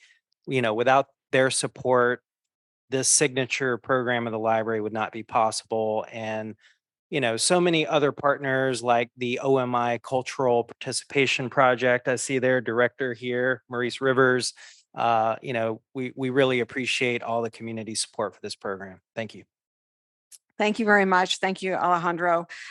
Before we have comments and questions from the commission, we will open this up for public discussion and public comment. Public comment will begin here in Correct and then move to the Zoom platform. Public comment is now open here in Correct Auditorium.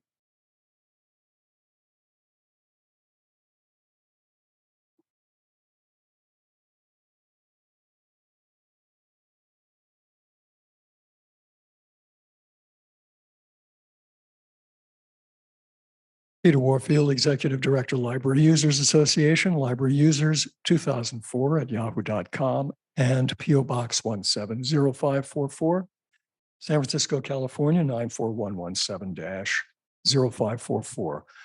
What a breath of fresh air. What a pleasure to listen to a program that seems to be very successful and actually has something to do with what a library's primary function is, which is to inform, educate, entertain, and so on, with something having to do with books. I noticed that some of the things that the reasons for why, in your previous presentation, we saw what the group discovered were reasons patrons love the library today. And I didn't see anything about books, and I didn't see anything except for the ebooks and audiobooks, which I didn't see in the photographs, and in particular reading. Maybe story time counts, but this is folks actually doing the wonderful thing which they can do at the library, which is use the facilities the library has, in particular, the wealth of books that the library still has. I noticed that I didn't see a call for what the strategic planners said people were asking for, things that they wanted. The top things, top desired library amenities were a cafe at the library, a game room, and more event spaces. Well, I don't know if that ever came up in this report. It doesn't seem that there was a big demand or a lack of any of those things in what we saw here. I think that the library does have still, before it gets rid of all of its books or all of its physical books, I think the library still has a wealth of wonderful materials of all kinds, including print books, including for those who want them, ebooks, except that nobody who doesn't have access to the necessary stuff can get. Those folks who don't have that access are kept out. And so free and equal access is not exactly happening when that is the case. But in this case, it looks like everybody had access. I'm not sure how. It looked like there were books available and people had them and people were reading them and enjoying them and connecting them with activities. I certainly think the library could do a great deal more to encourage its use of its own quite substantial facilities that have to do with its core functions, the books that are available, the information that's available, newspapers, magazines, and so on. And thanks very much for the report and for the existence of those things still at the library. Thank you very much. Any further comment here in Correct Auditorium? Seeing there's no further comment here, I'm going to turn it over to operations. Operations, if there's any person participating via the Zoom platform, please put them through for public comment. Thank you. Madam President, at this time, there are no commenters in the queue. I will pause briefly to allow anyone who wishes to do so to raise their hand. Madam President, there are no callers in the queue at this time. Thank you very much, operations. Seeing that there's no further public comment is now closed on this item, and we will open it up to commission discussion and questions.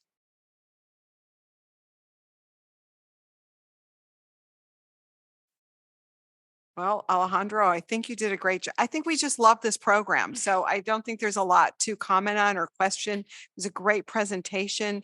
The team that you mentioned at the end is really phenomenal. It's impressive that they meet every week. I just want to say congratulations. And I just love that the people who completed the project has been going up steadily, and it's at the 5-year high. So just congratulations, and please share our gratitude and incredible kind of awe-inspired way in which the team at the library comes together every summer to do better and better. It's really impressive. And so we just want to thank you. And I was remiss also in acknowledging, I did say Christy on that list. She also co-chaired this, Christy Estrovitz, this whole last number of years, and has been instrumental like in this climb, along with Michelle and also you all here. We really do take what you said in the discussion earlier and apply it to this program, try to be creative and just figure out a lot of what, our consultants are saying. How can we do better? Great. How can we creatively reach our community? I'm rambling. Thank you. Thank you very much. And I also just want to also thank the Friends of the Library for their unwavering support for this project. Okay, one really quick. I just want to say that the beauty of this program, which it's definitely shown, is that it's generational, and families, like I see them throughout the city with their tote bags, and they're aware, and marketing for this project has been outstanding. There were signs everywhere I went. So thank you. Thank you to the committee, and keep up the good work. Already excited about next year. I know you need a break. Okay, thank you. Our first meeting was today about 2020. Take a break, enjoy before getting going for next summer, but thank you again. Thank you. Okay, so now we move to another feel-good presentation. Item number 5, which is discussion on the city library presentation on the city librarian's report. So I turn it over to our fabulous city librarian, Michael Lambert.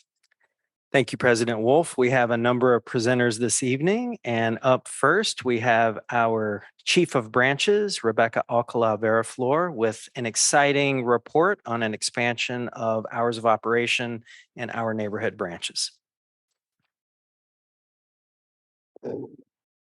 Hi, everyone. Good to see you.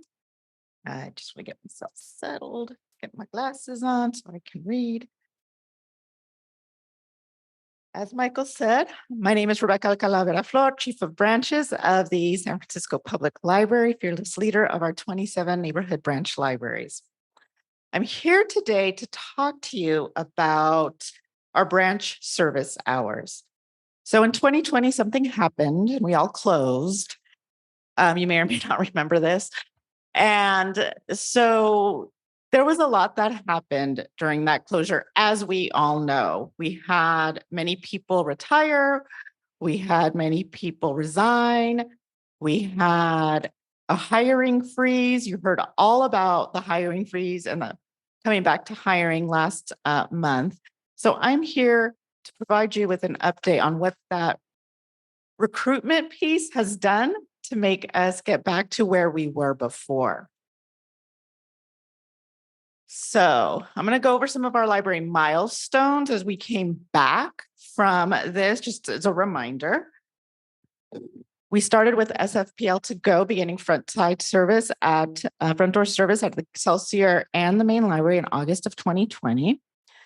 SFPL Browse and Bounce Express in-person services begins in May of 2021 at the Main, Chinatown, and Mission Bay branch libraries. 7-day service begins at the main library in September of 2021 and in October of 2021 at the Bernal Heights, Eureka Valley, Merced, and Ocean View branches. We took a phased approach in reopening these branches because of our recruitment efforts and the hiring freeze. We can't open doors if we don't have staff to assist our public. So we had to be very strategic in how we reopened our branches. The last branch that opened to 7-day service was the Noe Valley branch on October 1st, 2022. I actually came and presented at that point. They had their open house that day as well. It was very exciting for all of us. All right, slide here. So just to break it down a little bit for you of where we've been over the years with our public service hours back in FY 2013, we were open system-wide 1,300 hours, a little over that. So that was in the days when we didn't have branches, all branches open 7 days. Some branches were open 5 days, some branches were open 6 days, some branches were open 7 days. We fast forward to FY 17-18, you see that nice little jump. We incrementally started opening, but when we hit 1,462 hours back in FY 17-18, that, if you remember, was Mayor Ed Lee said, more monies for the libraries. And we opened 7 days across the board, all of our branches. We increased our capacity, we increased our service hours. And in California, of all of the major metro areas, including, this is why we're the best, San Jose Public, San Diego Public, Los Angeles, and Sacramento, we are the only ones that provide 7-day service. So this is amazing. Then you see that huge drop where we closed, and you can see the graph of our incremental return to service. So just kind of a visual of where we've been. We had to get back to that. We were at the point, we had done our hiring. It wasn't going to be easy. We needed staff involvement. So we did this staff engagement. So branch managers were a part of this conversation that were impacted. What are we doing? What are our next steps? How are we doing this? Who's involved? What do we need to think about? Having meetings with those groups and deciding on these go live dates, as we call them, of when we would finally return to those hours.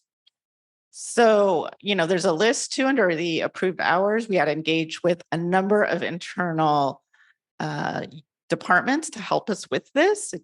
Can't do it alone. We need a lot of people helping us with this reopening or restoring hours.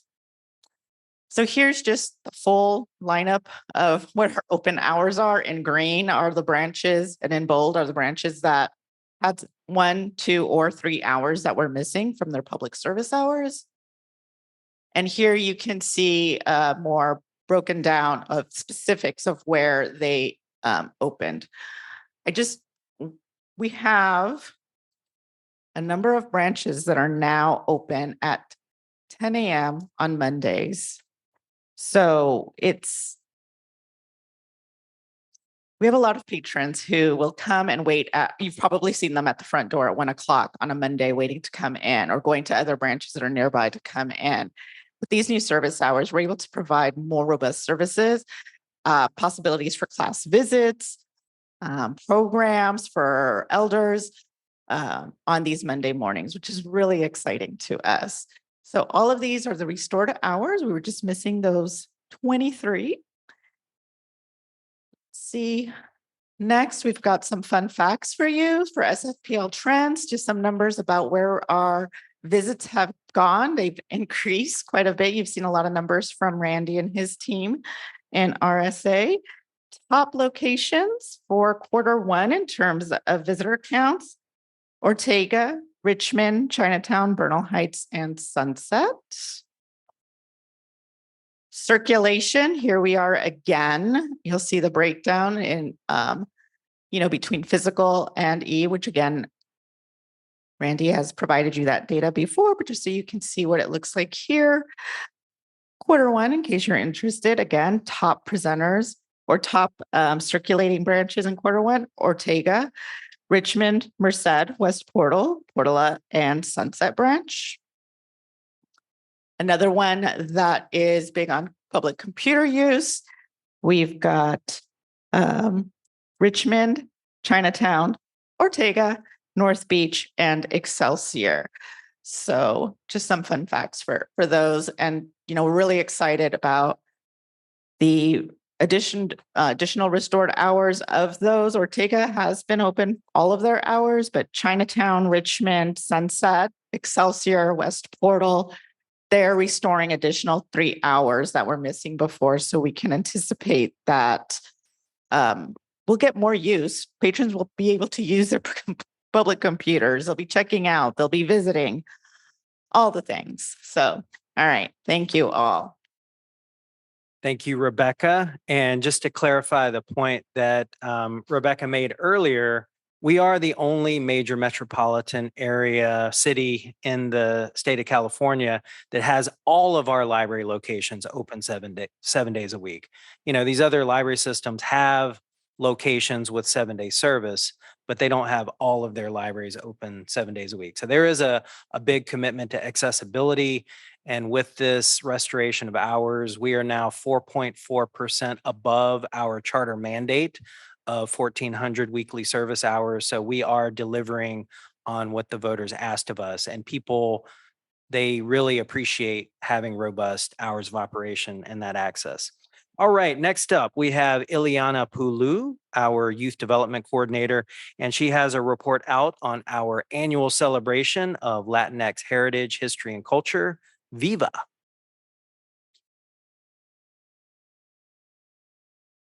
All right. Thank you, Michael, and good evening.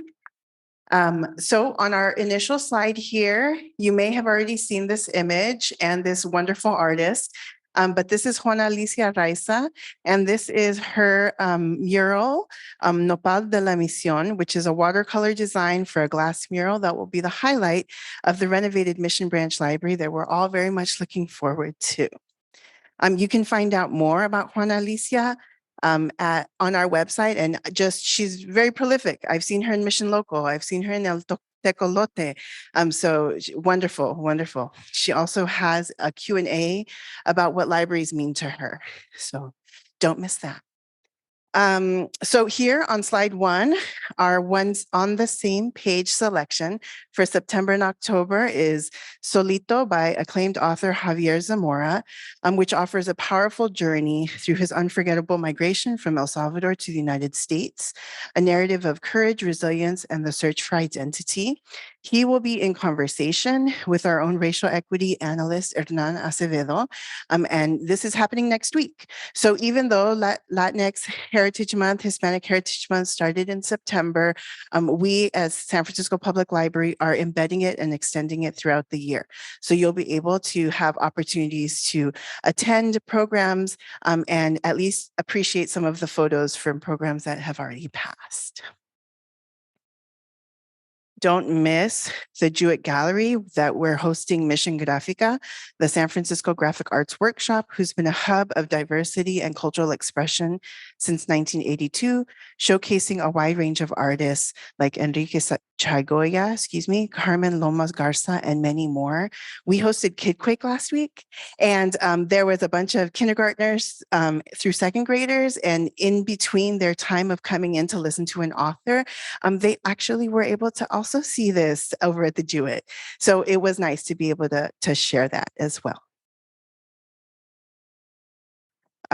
We hosted an exciting lineup of California Latinx writers throughout our branch system and here at the Main.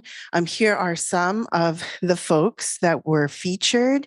And thanks to our fabulous collection development department, we distributed over 70 copies of the James Beard award-winning cookbook author, Ileana Maisonet, her book Diasporican. And she was at Excelsior and Ocean View Library. So that was new for us, and it was wonderfully received. We also had some fascinating and entertaining events, including Hispanic Herbalism with Charles Garcia, a film screening of Faith in Blackness, which explores Afro-Latina spirituality, and Diana Gameros, who performed a beautiful musical set at our Excelsior branch. And again, still to come, there's going to be a celebration of Latinx queerness of San Francisco's 16th Street in the 80s and 90s with a documentary screening, live performances, and a star-studded panel with an after party at Mother Bar. Tons of stuff, including our Dia de los Muertos community altars featuring Calixto Robles, Ali Bloom, Renee Familia, that will be at Bayview and Bernal next week as well. And we wouldn't be able to do any of this without our collections. Our Readers Advisory Committee creates a wealth of book lists for all ages, and we focused on the themes of prosperity, progress, and pride. These lists are featured in our At the Library newsletter and on our Viva landing page. The next few slides have some of our youth and family programming. A wonderful continuing partnership with the National Park Service, similar to our Summer Stride. This experience started with a chartered bus pickup at the Mission Branch, a drop-off to El Polín Spring and the Presidio, where we were met by Ranger Fatima and Ranger Oliver, who were dressed as Juana Briones and her Polinario, as she called him. We listened to Juana's life story, the challenges and how she overcame them. She led us through making our own handmade tortillas, which are delicious when you make your own. And we had some fruit salad and some fruit infused water with facts about what was available at the time and how folks would have used them. I had the amazing honor to be on this trip, and these patrons absolutely adored the Mission Branch staff. We're very appreciative of the work that they do and provide and seeing the opportunity that a program like this could provide. Music and dance for our youth and families started actually at SF MoMA with Danza Lali. You don't see that picture here, just imagine SF MoMA, Diego Rivera, and Danza Lali de San Francisco. And you can see them this weekend at the Marina Branches Open House. As well as in November and December, because we're continuing to extend our celebrations. We're also bringing a lot of music. Renee y Familia is a Bay Beats inaugural band, and we're also incorporating Kunamwakwe, who does Peruvian instruments, in addition to a couple other folks that we've had before and that we're trying out. We do love our arts and crafts at the library, from repujado tin bookmarks to craft kits. The Museum of Craft and Design featured artist Liz Hernandez and make art kits at many of our locations, as well as bringing Cindy Santa Maria, illustrator and author, to Mission Branch and to a Moscone after school class visit. Her book was just released in June, so that was a big honor. Finally, a lot of culture, flavor, and color with our librarian-led events for youth. In reflecting the strong Latinx heritage and community, you can see locations setting up their community ofrendas, a library take on loteria, and drooling over the variety of pan dulce and hot chocolate. Maybe not today, that was so warm, but just think about it. We invite our San Francisco community to participate in Viva events and dive into our book lists. This wouldn't be possible without our amazing staff and our welcoming patrons, and of course, thanks to the Friends of the San Francisco Public Library. Thank you. Thank you, Ileana. That is a perfect setup for our next presentation from our international jet-setting Latina library leaders, Michelle Jeffers and Rebecca Alcala-Veraflor. They recently got to go to Buenos Aires to attend the MetLib Library Conference and also share and showcase our great work here from San Francisco. Take it away, Michelle. Oops. Didn't realize it was already taken away. Hi, thank you for having us here. I'm Michelle Jeffers, Rebecca Alcala-Veraflor. We had the great pleasure to go to Buenos Aires, Argentina for the MetLib Conference 2023. And it's true what they say. Yes, we went around the world and all we brought you back was this lovely presentation. So METLib is a division of IFLA, which is the International Federation of Library Associations and Institutions. And this division, METLib, specifically represents global urban libraries that serve a population of 400,000 or more. And to give you a background about it a little bit, the reason we went is that I've been part of this Met Library Learning Circle workshop for the since last November. It's been a cohort of 20 librarians from around the world meeting every month. For me in San Francisco, it means meeting at 6 a.m. That's true. And we discuss issues facing urban libraries on a global basis and how libraries build partnerships with their community and their residents, how they interact as in our civil societies at large, and how they build relationships with philanthropy and businesses as well. So we're led by the former director of parks and libraries in Helsinki, Finland. And he is now working on a book about the work that has come out of our efforts for the past year. But our overarching presentation in Argentina was about convivencia, how libraries serve as learning grounds for the concept of convivencia, the idea that we are all in community together. And despite the frictions that occur, we all are working for the greater good and, kind of leaning into those frictions to be better at building a place that everyone is welcome. So the skills for convivencia, as we noted, are things like that are so perfect for libraries are attentiveness and curiosity about the world around you, your care for the life of the city, and able to have a global perspective on the work that we do, an aversion to the pleasures of painting, so not really seeing anybody as an other, recognizing again that everybody's welcome, and then building that central place in your community, which is the library. So as I mentioned, this learning circle has been about 20 librarians, and about half of us made the trip to Argentina to present on our efforts and our partnerships and connections. So my colleague in Chandahar, India, presented on the efforts to help seniors become less isolated and more connected through both digital connections and also crafting. From Finland, we had a presentation on the growing multilingual staff that they're hiring at the Helsinki Library, specifically to serve a more international community that lives there that speaks many other languages.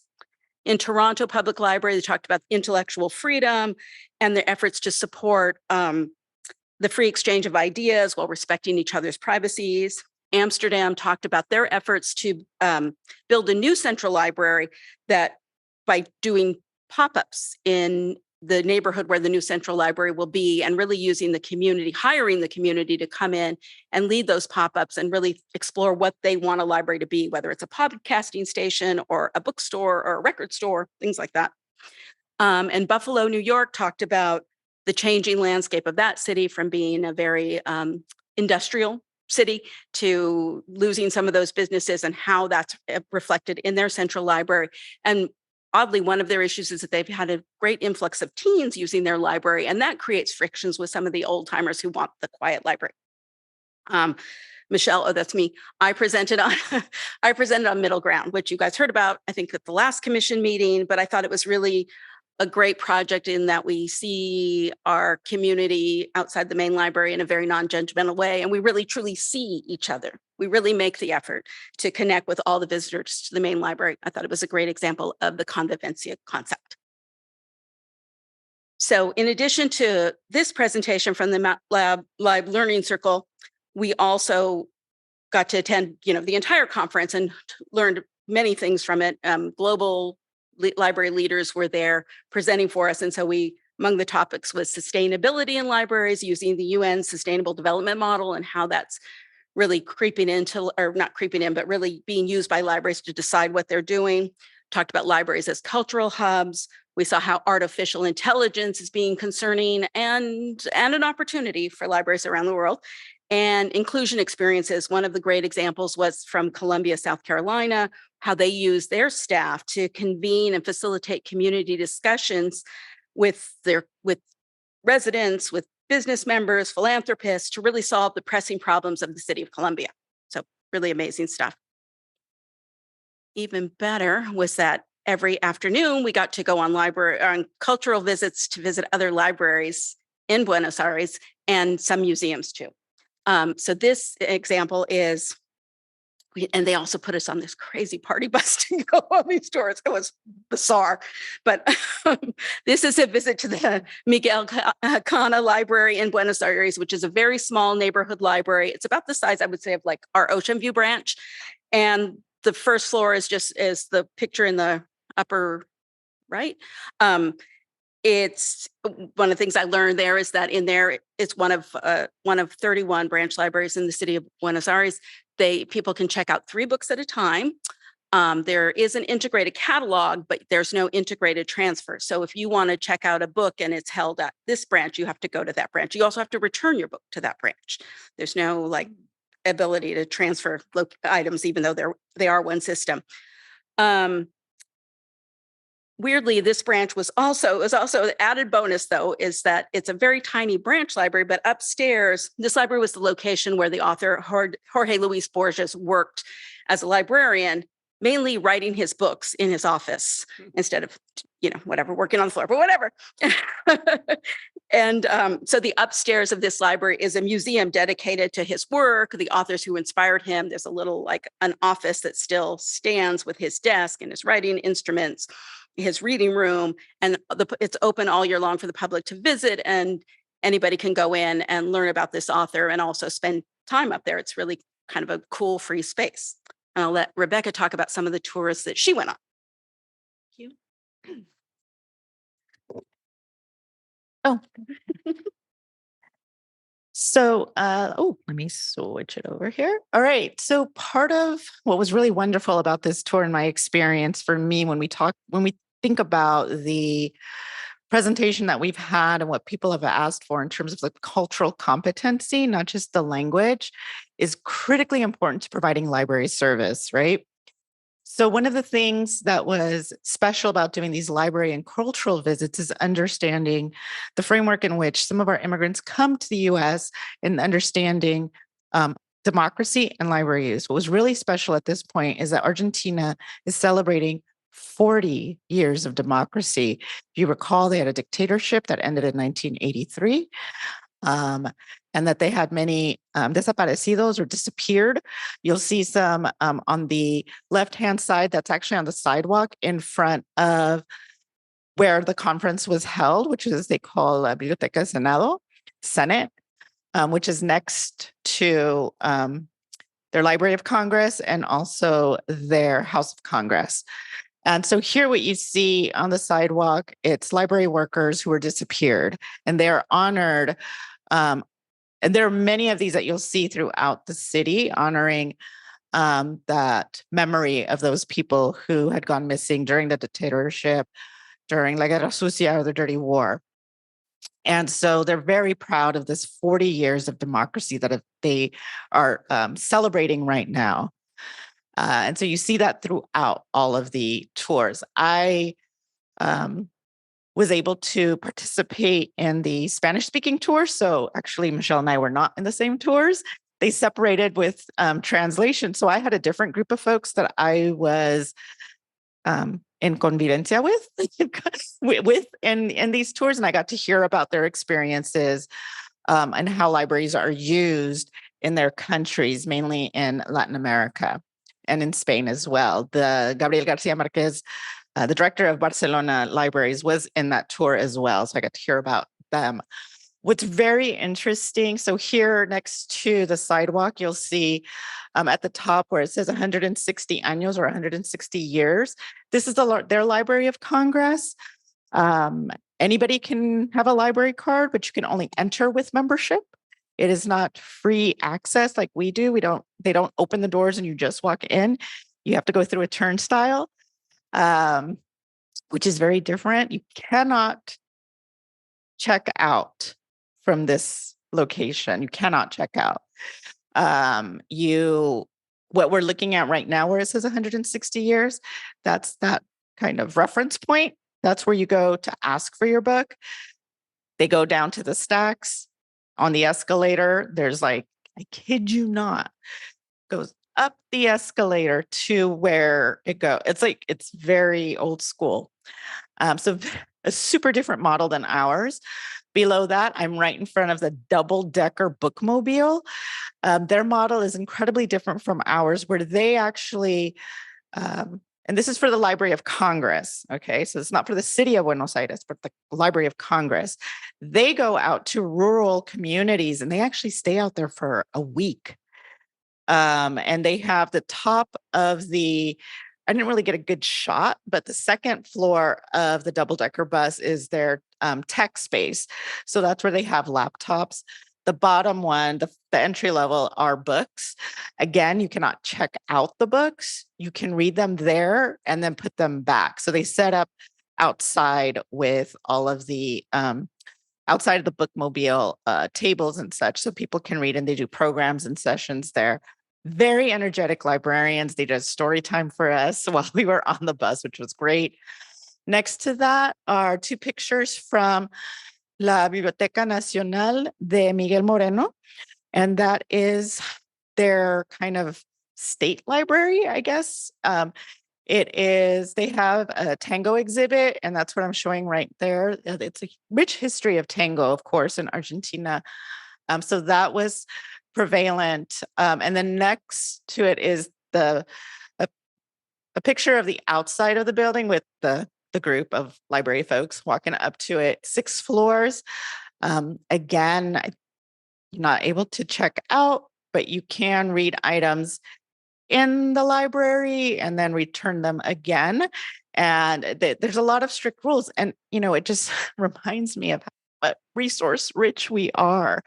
Because when I would ask the librarians from other countries, or when I asked the question, so they check out? And they're like, no, you can't take them home. You have to keep them here. Or they have the very strict rules, you check out here, but you take back there. And how many items do you get to check out when you do get to check out? 3 items. And then they ask me, well, what do you do in San Francisco?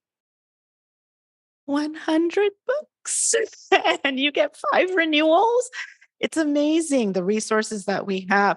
But that was a great reminder. And I've been doing services for the Spanish-speaking community all of my library career.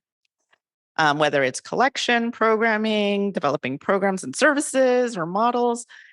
And this was a great reminder to me of that cultural competency that's needed when we're working with the public. Understanding really where they're coming from so that when they say, wait, I can check this out, we don't look at them quizzically and say, yeah, you can check it out. But yeah, here you get to check it out. Isn't that amazing?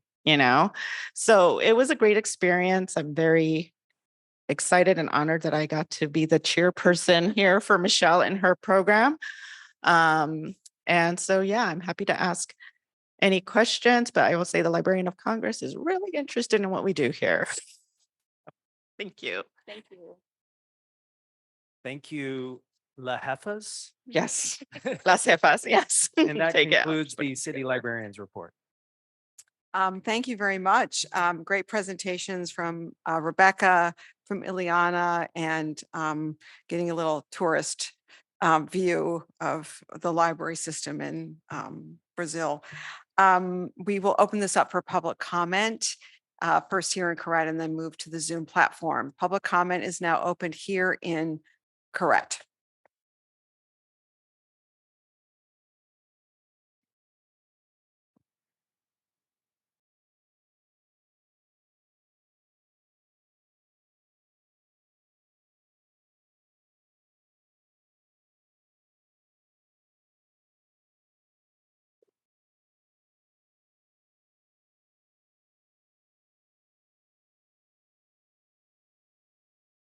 Peter Warfield, Executive Director, Library Users Association, Library Users 2004 at yahoo.com, and P.O. Box 170544, San Francisco, California 94117-0544.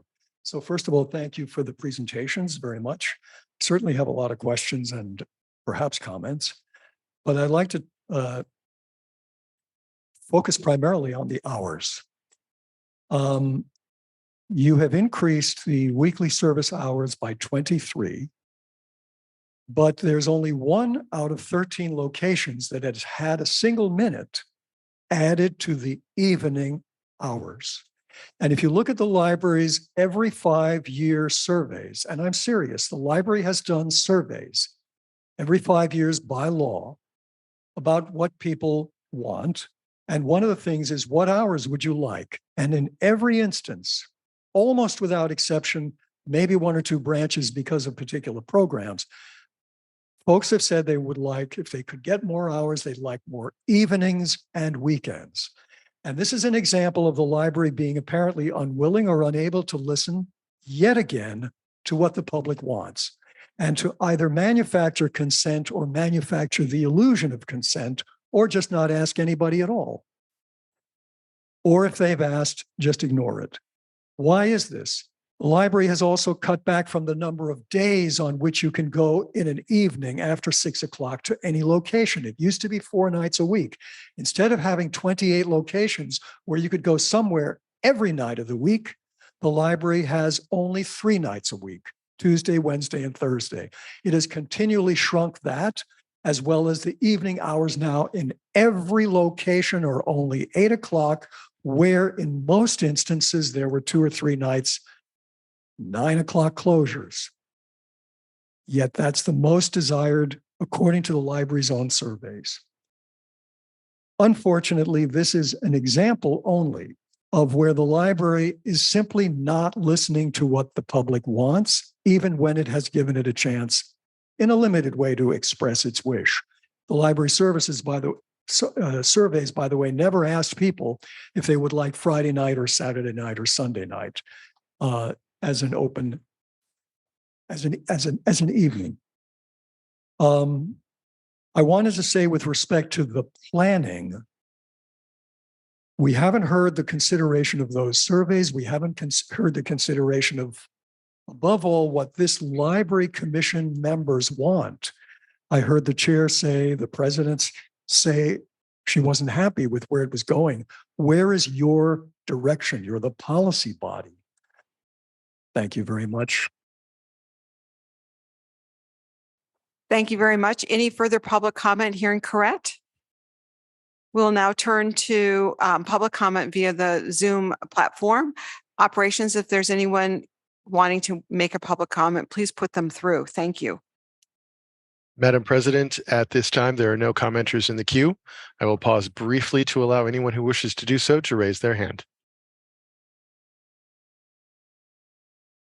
Madam President, there are no callers in the queue at this time. Thank you very much, Operations. Seeing that there's no further public comment either here in Correct or on the Zoom platform, public comment on item number 5 is now closed, and we will open it up for comments, questions, and discussion from the commissioners. Anyone wish to make a public comment? I have to say, once again, this was a fantastic series of presentations.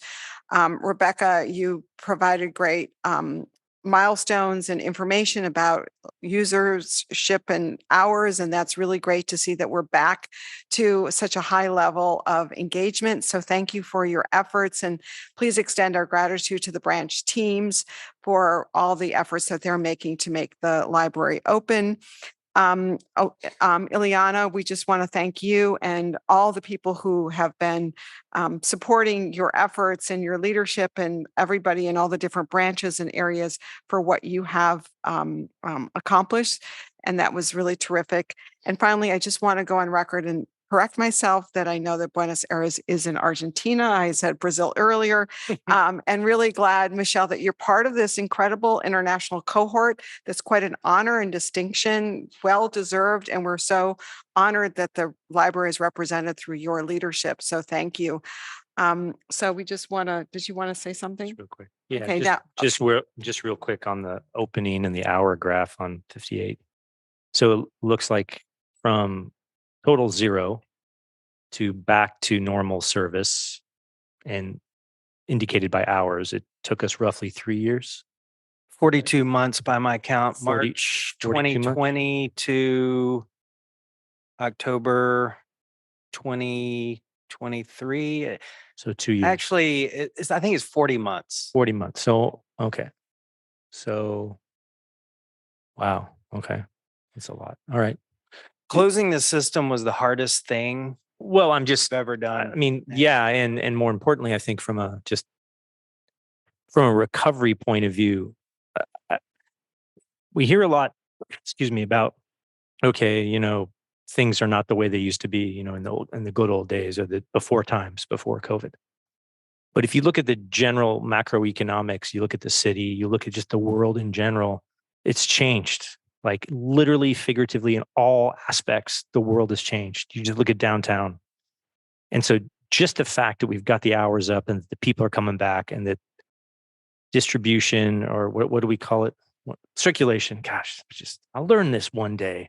That circulation is at a good point. It's just really a testament to all the great work that the staff does. And I just really wanted to showcase that this graph, just like, wow. I mean, I think, well, let's hope we remember, and I hope this never happens again. We ever go through one of these pandemic things, we really need to think about this whole strategy because clearly it impacted a lot of people and hurt a lot of people. So kudos to everyone for doing this. I know how hard this is. Thank you. Good job. Thank you for that, Jari. And we know that it entailed not only the branch staff, but like human resources for rehiring. I mean, it really took a village, a whole community of 900 staff to make this work. So I just want to thank everybody for that. And always great to hear about all the programs we do for these different celebrations of different cultures that are always more than a month. I love that they're always more than a month. And so anyway, yes, then more than a month. So thank you all, really the best. Thank you, Michael, for your continued leadership. And so we conclude the main portion of our meeting and we will go to adjournment to item number 6. And we are very honored and humbled to be able to adjourn the meeting in the memory and legacy of Senator Dianne Feinstein. And I turn it over to you, Michael Lambert. Thank you, President Wolf. I appreciate this opportunity to pay tribute to our late Senator and Mayor Dianne Feinstein. On September 29th, 2023, Senator Feinstein passed away. Dianne Feinstein is the longest serving senator to represent California in the United States Senate and the longest serving woman senator in the history of the United States.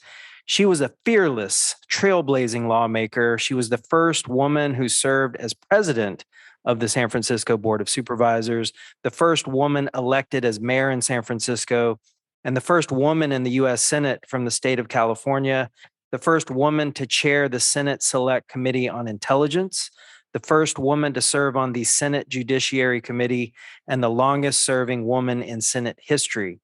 She was well known among Democrats and Republicans for her ability to find common ground in order to get things done for the people she represented, serving with grace, strength, and integrity.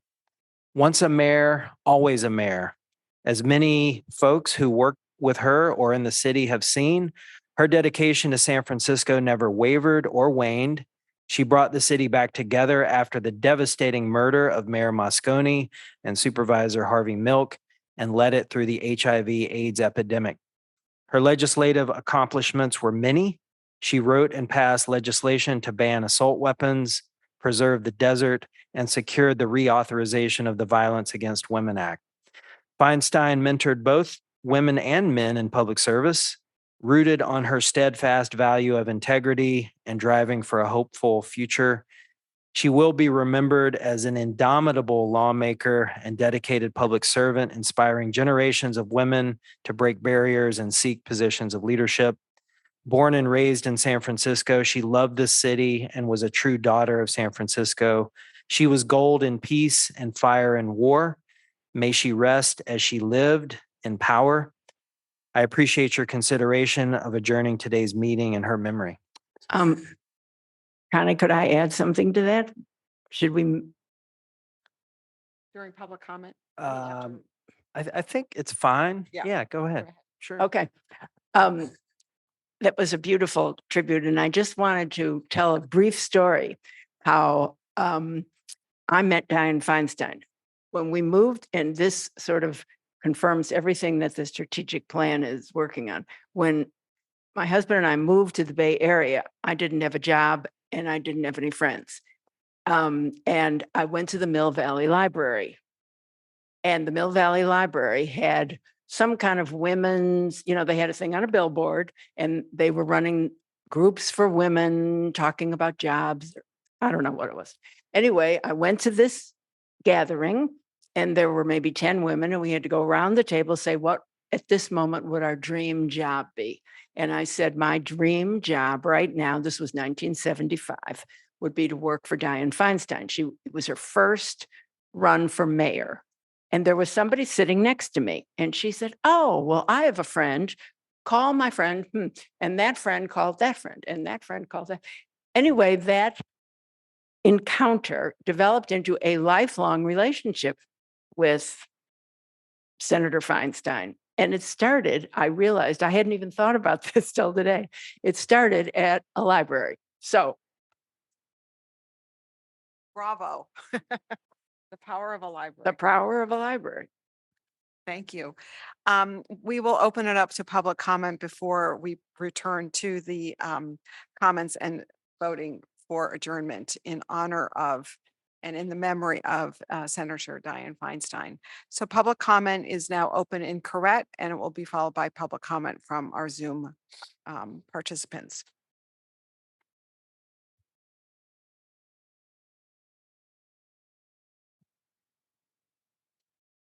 Peter Warfield, Library Users Association. I certainly support your intention to adjourn in memory of Dianne Feinstein.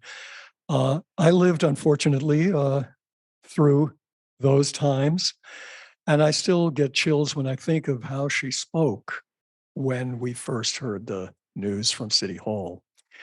And since then, I've thought this was pure poetry in a sort of a sad way, but it's nonetheless, every word was necessary, every word was important, every word was explaining what was happening.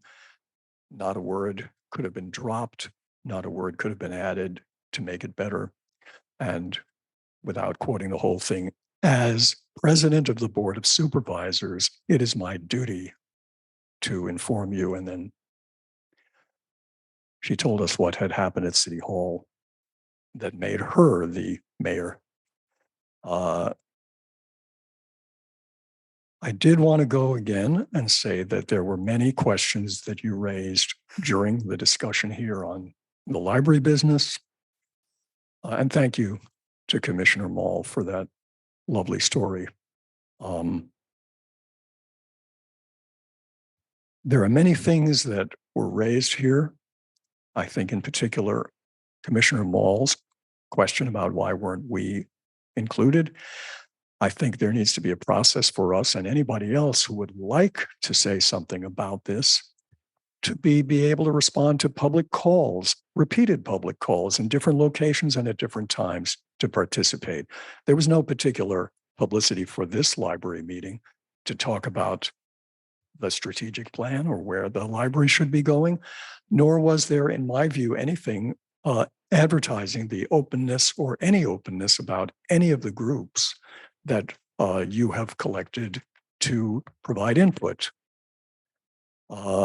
As I said, the one contact I had was with an interruption survey, whatever you call it. And that was something where it was so specific to the questions, I wanted to say a lot more, and I did to the person giving the questionnaire, but it didn't count, so to speak, as input.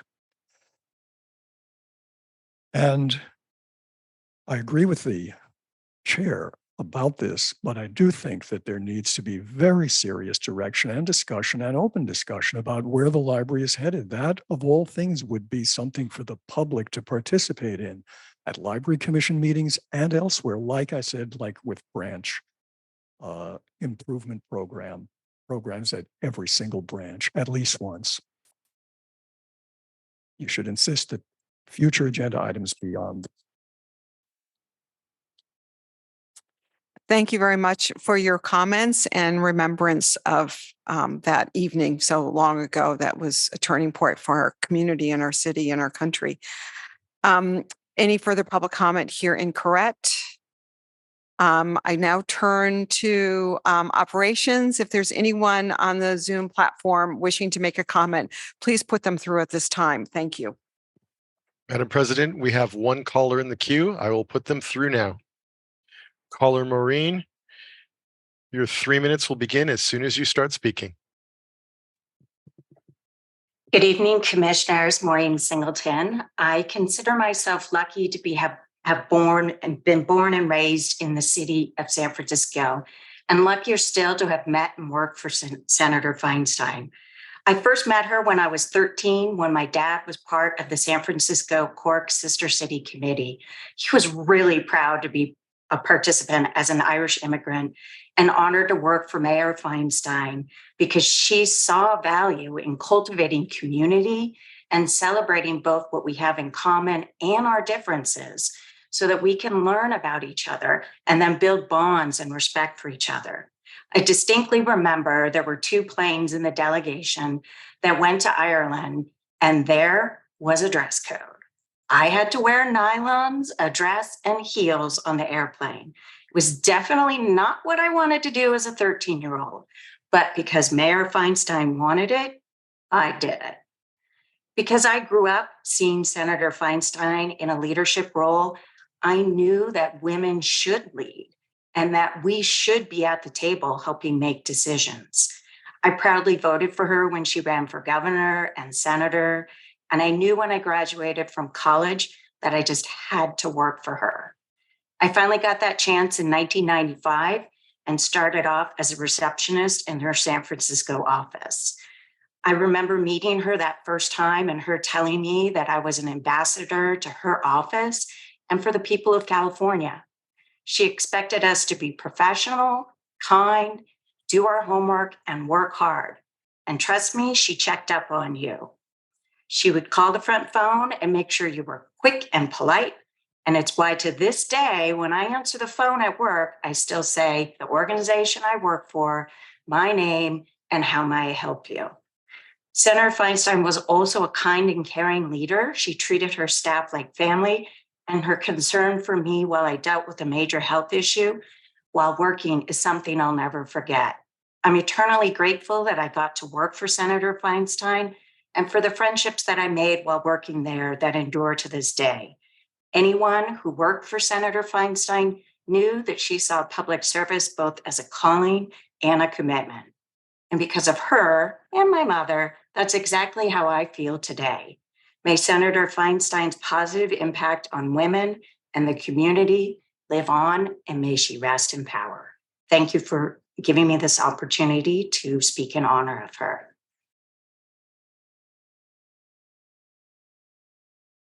Thank you, caller. There are no additional commenters at this time, Madam President. Thank you very much. And thank you to Maureen Singleton for her very moving and personal story that was quite inspiring. Seeing there's no further public comment is now closed. And we now turn to adjourning the meeting. Would someone like to make a motion? I'd like to make a motion to adjourn this meeting in memory of Senator Dianne Feinstein. And do we have a second? Second. So we have a motion from Commissioner Lopez and a second from Commissioner Mall to adjourn the meeting in memory and honor of the legacy and contributions of Senator Dianne Feinstein. And I'll take the roll call. Commissioners, please say aye or no when I call your name. President Wolf? Aye. Commissioner Mall? Aye. Commissioner Lopez? Aye. Commissioner Bolander? Aye. The motion passes unanimously. Thank you very much for coming. Thank you, fellow commissioners, for all your great comments, and to the great staff of the San Francisco Public Library for making this meeting so meaningful. And we will see you in November. Thank you.